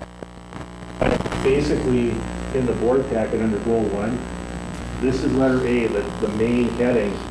The next slide, where it says individual students' growth goals will be set, that's letter B. And then the next slide talks about the math and achievement in C, and the next slide is the elementary. Okay, so it's condensed on here just into the straight goals because, moving back, Can you go flip back to the high school one? Because that was where I had some concerns, because I didn't really see the target listed in the board packet for high school. right, and I didn't list any targets. Okay. Because this is, Jackie had this one up, remember she was talking about, and so the goal is individual students' growth goals will be set, and then how she's gonna measure it is in those 3 ways. For the kids that are below, those are almost on, and those who are on. So let me go back one, just maybe I'll explain it more. The goal is 100% of the learning targets are aligned to the Common Core. That's an easy, while it is quantitative in that A, it got done, or B, you only hit 95% of your targets, or you developed only 95% of the targets. So that's going to be a very clear one. Either you did or you didn't. The little bullet point below, it's measured by the development and deployment of Common Core and grade level syllabi outlines, the learning targets themselves, and meeting artifacts. So that's the measurement statement, how he's going to measure that goal. In B, you get that one now, kind of? I mean, Now I get it, because that part was missing. The specifics was missing in this. Yeah, exactly. I didn't put the measurements in the goal packet. So we'll keep these things together and make this even bigger. People want to read other things. And then the middle school, and the principal stuck around just in case you had questions on those parts of the goal as well. So we talked about, what does a RIT score of 5 mean? It's hard to define. I mean, that was a good discussion at the board workshop. And in cases like that, I think that's when you got to rely on Lynn to say, okay, you talked about this with your staff. This is what you think is, it's a push, but it's achievable. And this is what you came up with. So, I mean, you can approve the goals in 2 weeks, and you can say, you know what, I think the 5 should be a 7, if you have reason to do it. But you don't want to do it arbitrarily unless you have some knowledge of why you would want to do that. It's just a thought. The same with the elementary academic goals. Both our elementary schools pick the RIT score increase, and they even talk, using the spring 2014 mean scores, using the MAP survey with goal assessment. So they're very specific in how they're going to measure it. And then the thought is, you guys approve this in October, spring, so it would be March-ish when the elementary be able to present, and then you can see whether they're in the neighborhood or they're not in the neighborhood, they have further to go, those types of things. So, and then that'll basically be a thumbs up, thumbs down, that they meet the goal or they not meet the goal.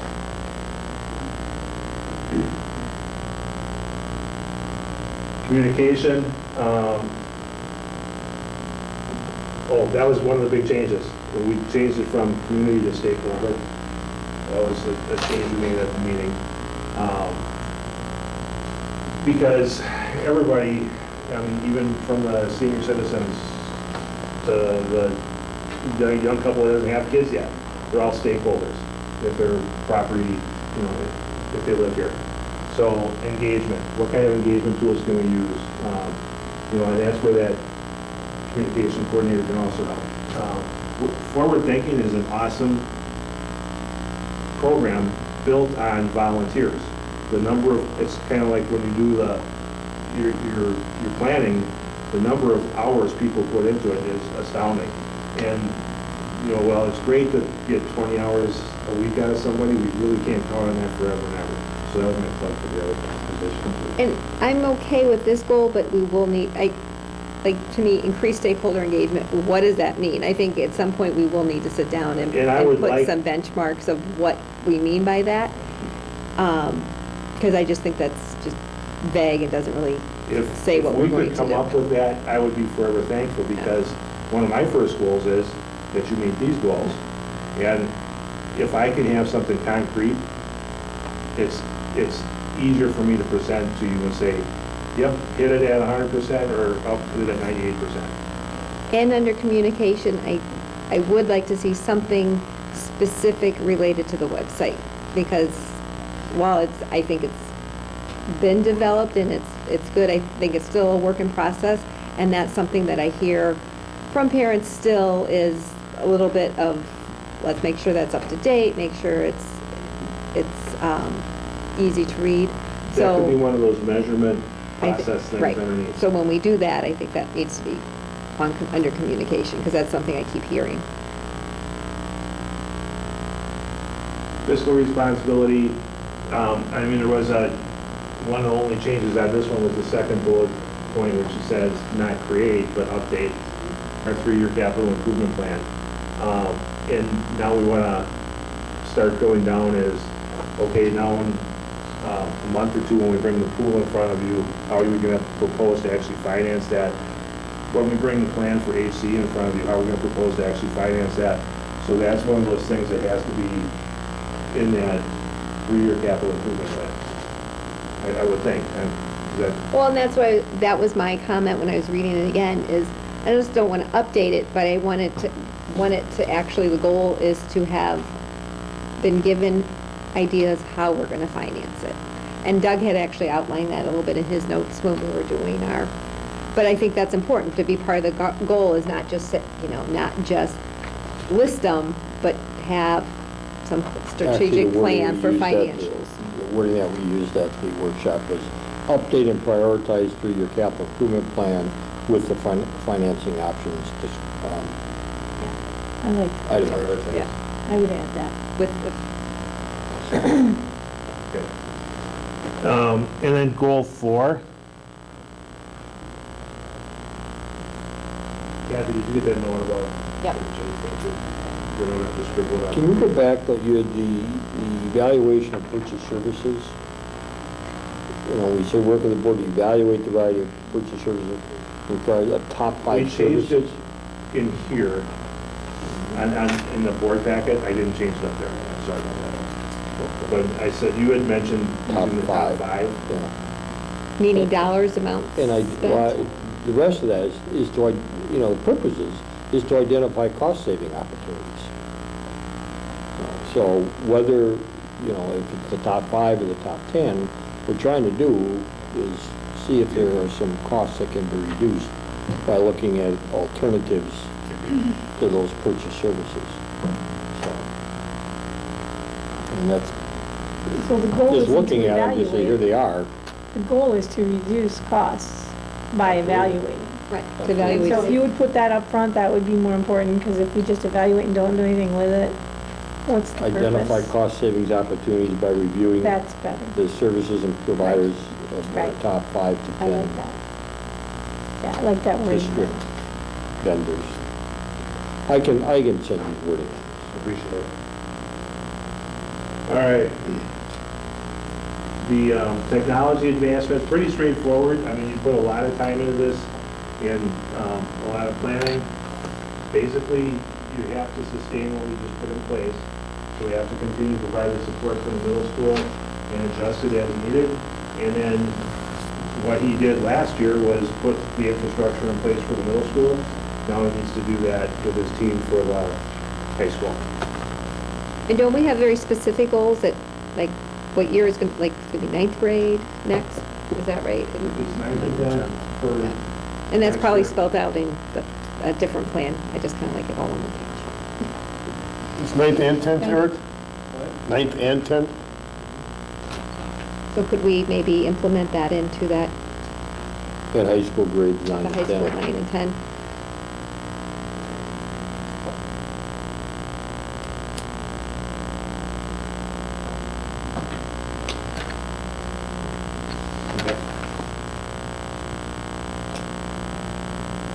And then here, the goal itself is to establish a climate committee at each school, and we talked a lot about climate versus culture. Are they synonymous, are they not? But I think everybody gets the idea of what we're trying to do. We're trying to make it in the PowerPoints we use when we're talking with teachers, and when we're talking with those committees is, what would you do to make this a place that's even more enjoyable to work, other than increasing salaries? You know, what are those little things that should be in place? The support that you have for individuals, for families, all those types of things that make it the destination district where people go, they don't compare salaries. I mean, it's important to be at the median, obviously, but where they look and go, let's see, I could work at the Whitnall School District, I could work at District B over here, hands down, I want to be at the Whitnall School District. That's what we want to create. And then, so there's a building goal, and then there's a district goal, and they kind of go hand in hand. Again, how you measure that? Do we have a committee? It could be a yes or no. Do we have a list of things that can be shared? So we could flesh it out a little bit more, you know, put some measurables in there as well, which we'd be happy to do, and also take suggestions for that as well. Because the more people that put their heads on something, the better the more ideas we come up with. Well, we've done surveys in the past, correct? Correct. So you could resurvey. And then the other suggestion I had is, you know, we had a lot of discussion about the climate and the culture. Why don't we just change all the words to say climate? Because it's kind of confusing with the culture and the climate. So why don't you just say to enhance positive school climate instead of mixing in the word culture? Yeah. Yeah, and based on her notes, I'll clean it up tomorrow, so don't forget.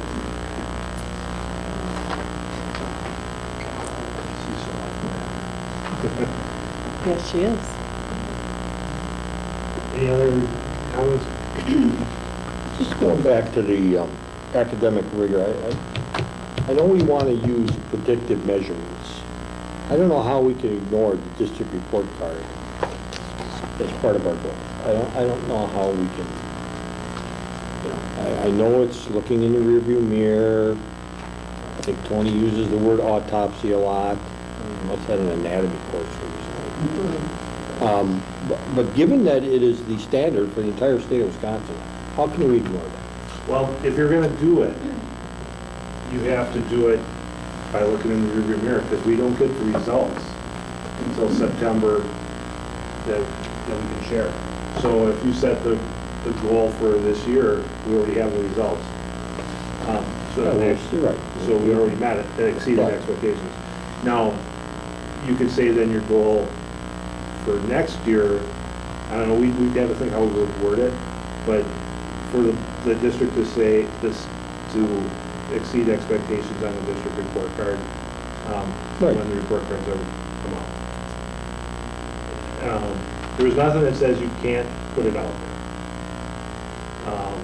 It'll just be, and you guys already know, I mean, everybody knows, it's the reverse stuff, but you're trying to set a standard for the district. So, Yeah, I mean, I'm going to leave it up to a lot of the other people on the board to comment, but, you know, something as simple as, you know, maintain at a minimum a exceeds expectation rate. 4, 14, you know, 13, 14, you know, it could be something as simple as that.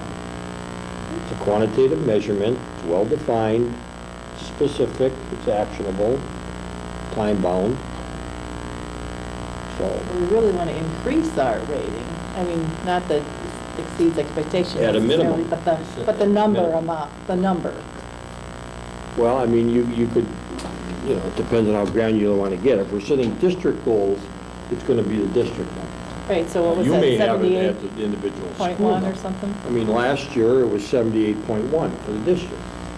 You want to say it goes up 1 point? I mean, I don't know. so right there, that would be a little bit arbitrary I would agree. because there's still they're changing the test totally for next year. Our teachers, I don't know what you've done to get us to this place for the last 2 decades, but you have teachers in place that if we say, this is what the kids are going to be tested on, it's not teaching to the test, it's common sense. If I'm going to give you a test on circuits, I better tell you what circuits do and how they're put together. The problem here is when they keep changing the test, or whether it's the Common Core state standard as a test aligned with it, until they align the test with whatever they pick, you're still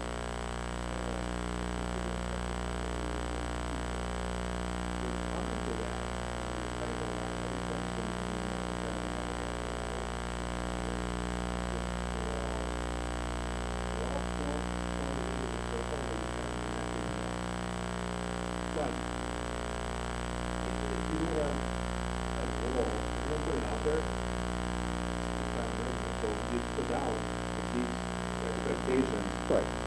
And then we can look at it next year and go, okay, is it something now, once they get things aligned, that we can start saying, all right, we're not only going to exceed expectations, but in student growth, we're going to, that kind of stuff. Right now, if you would take 133 school districts that were at the exceeds expectations at a point in 24, that would mean you'd have to be in the upper 30 percentile.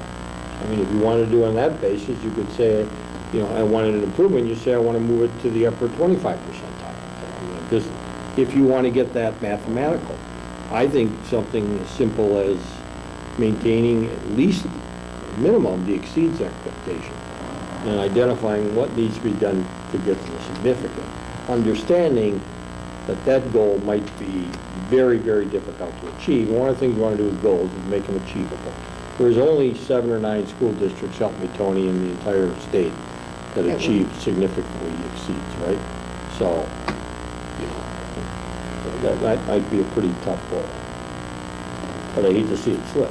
Exactly. And I know it won't, because you've given us, since I've been here, the ability to make recommendations saying this will improve academic achievement. Sometimes it's hard to come on the same page, but that's the bottom line you've given us. I understand and I share Bernie's concern that we are held accountable to that measure. We are, and that I think there's going to be policy changes in the future that who knows what could come up, the more the state changes how we're held accountable based on outside, Based on that report. based on that report card. There's some better things in that anyway than there used to be in terms of closing the gap. I like some of the direction that's gone in. We as a board need to really monitor that closely. But given the weird changes that are going to come up, and I think, and given that it's already October, I feel more comfortable now that we've looked at the report card and we've talked about it, that what we're doing in this plan is linked to it. So I like that. I like that we're looking at closing those gaps, and that we're reaching into some of those subpopulations, and that we're looking at those growth models now, because that's what we have accountable to. So I don't know if there's a compromise here, Bernie, that we don't set the goal this year, but maybe look at next year, how do we sort of tie what we're doing more closely to that? Because I think it is an important measure. At this stage of the game, I'd personally rather wait another, till maybe next year to incorporate something like that. And that was a message. We'd also have more track record, so we could kind of see, see maybe what areas to be Well, they're looking at that, so we would just so they continue would to, that, and that would be the goal, would be this. oh, that's just my thoughts.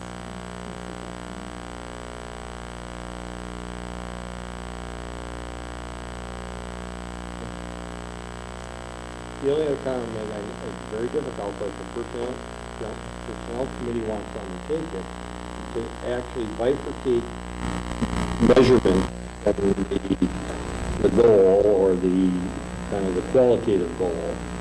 I'm fine with that, but increasing stakeholder engagement to me is echo Eileen's comments, is it's not measurable.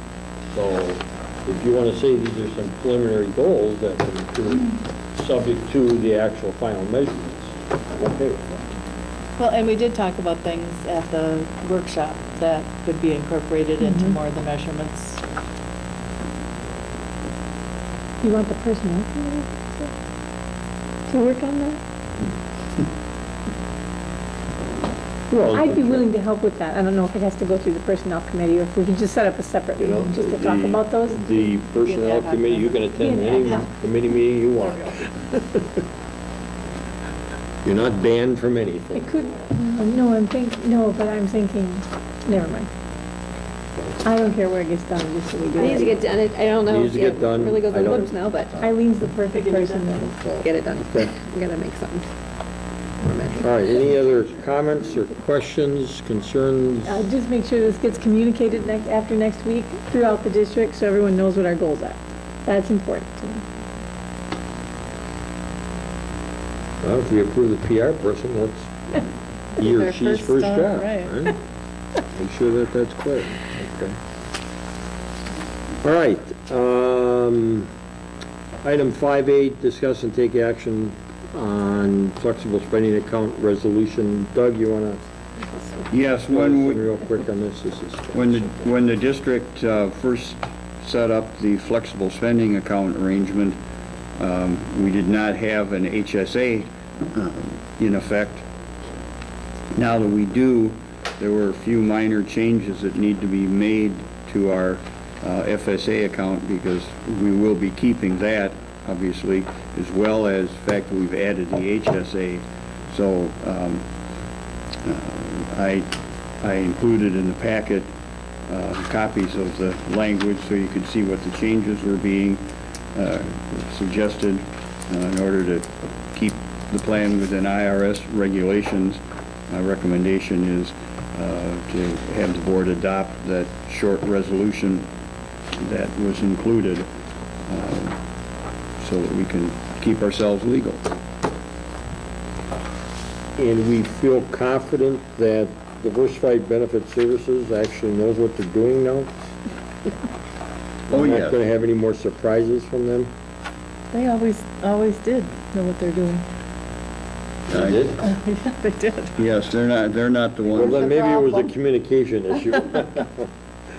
Maybe Or they should have something. bothered doing a little more in-depth analysis as to how it might impact a couple of our employees, but I think we're okay That's now. on the employee, but anyway. So, okay.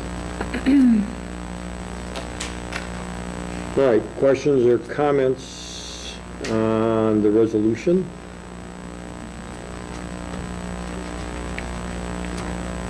Okay. So therefore, I'll need a motion. I'll make a motion to approve the flexible spending account resolution as presented. Do I have a second? Second. All in favor, please say aye. Aye. Opposed? 5-0. 2-1 counter, MIA. Okay. Next time on the agenda is comments from the school board regarding items for future consideration. Yeah, I'd like, after hearing that the finance meeting is on, I guess, this next Monday, I don't assume that. It might be Okay. midweek. It'll be next week. well, I guess I'd like to have a discussion that all the committee members of a committee, first of all, would have input into when that meeting is, and being on that committee, this is the first I heard of it. So I didn't find out about till 4 o'clock this afternoon myself. Well, And he I said he's think, gonna have it next week. He didn't set a time. It might be Monday, Tuesday, Wednesday. You know, I don't know I think his the committee schedule. members should have input into when that meeting is held, not just the chair of the committee. I also would like to have a discussion on committee members taking notes during committee meetings. I don't think committee members should be taking notes. I think they should be engaged in the committee.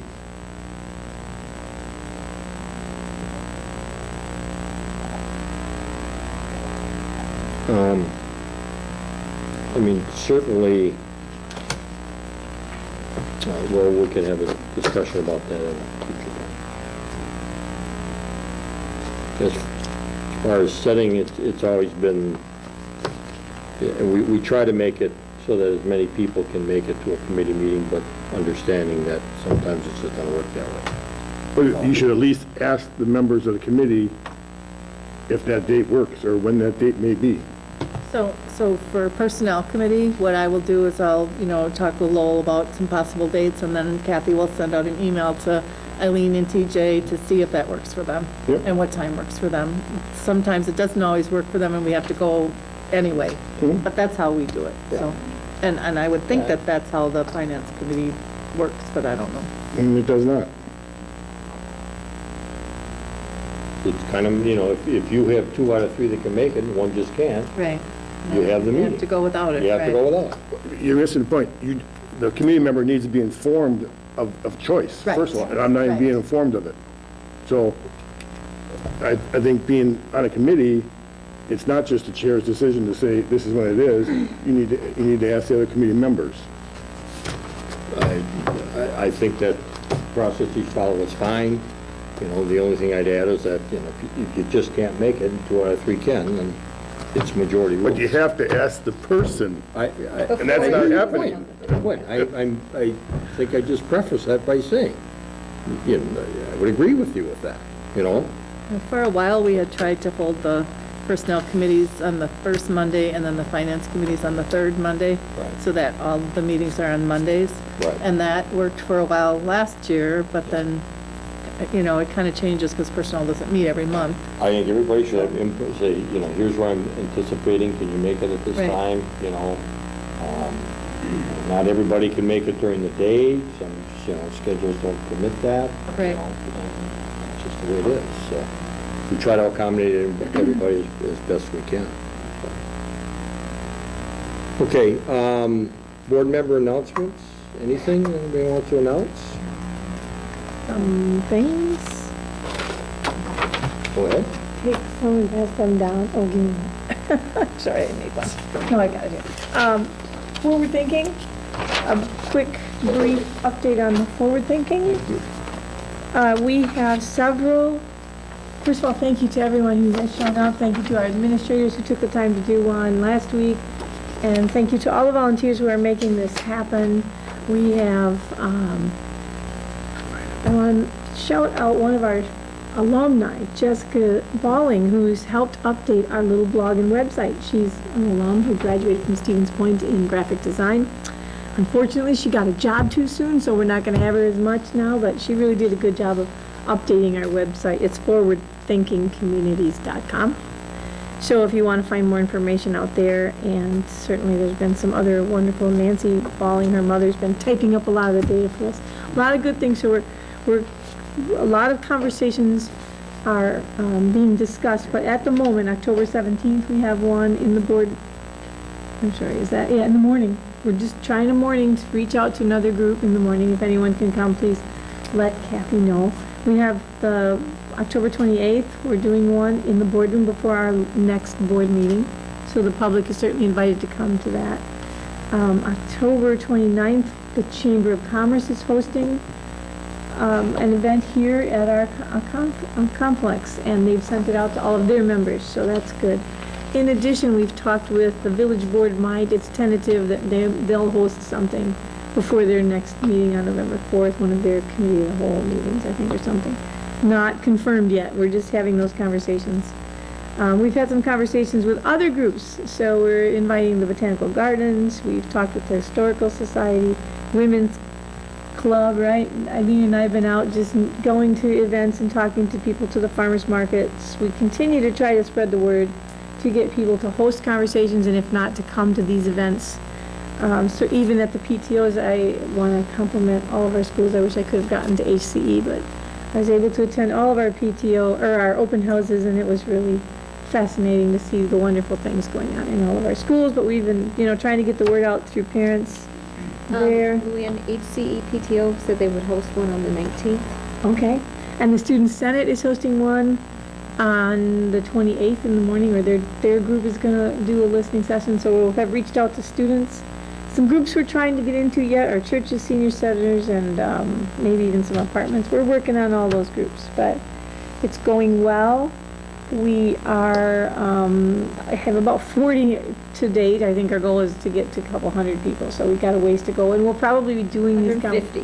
150? Well, I keep, yeah, okay. 150. That's a good number. But we're, probably, it takes a while just to get this organized, so we'll probably go through November with listening, so we have time.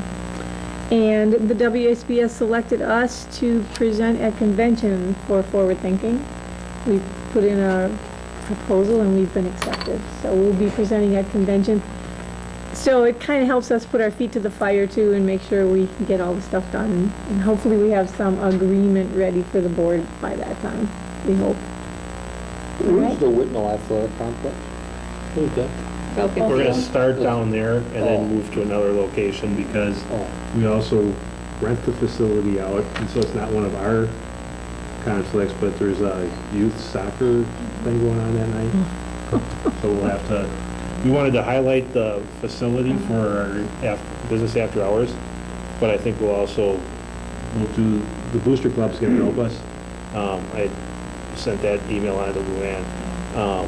So maybe we'll do something outside the gym area there and, Is this a draft? well, I don't know that, Well, it's hot off the press. If there's a mistake, let me Well, know. I think we There's a need, couple. Okay, I'll fix it. Yeah, I circled them. Thank you. and we probably do need to refer to that as Falcon Field. People won't know what we're talking about. oh, it's a good idea. I didn't, Falcon Field, okay.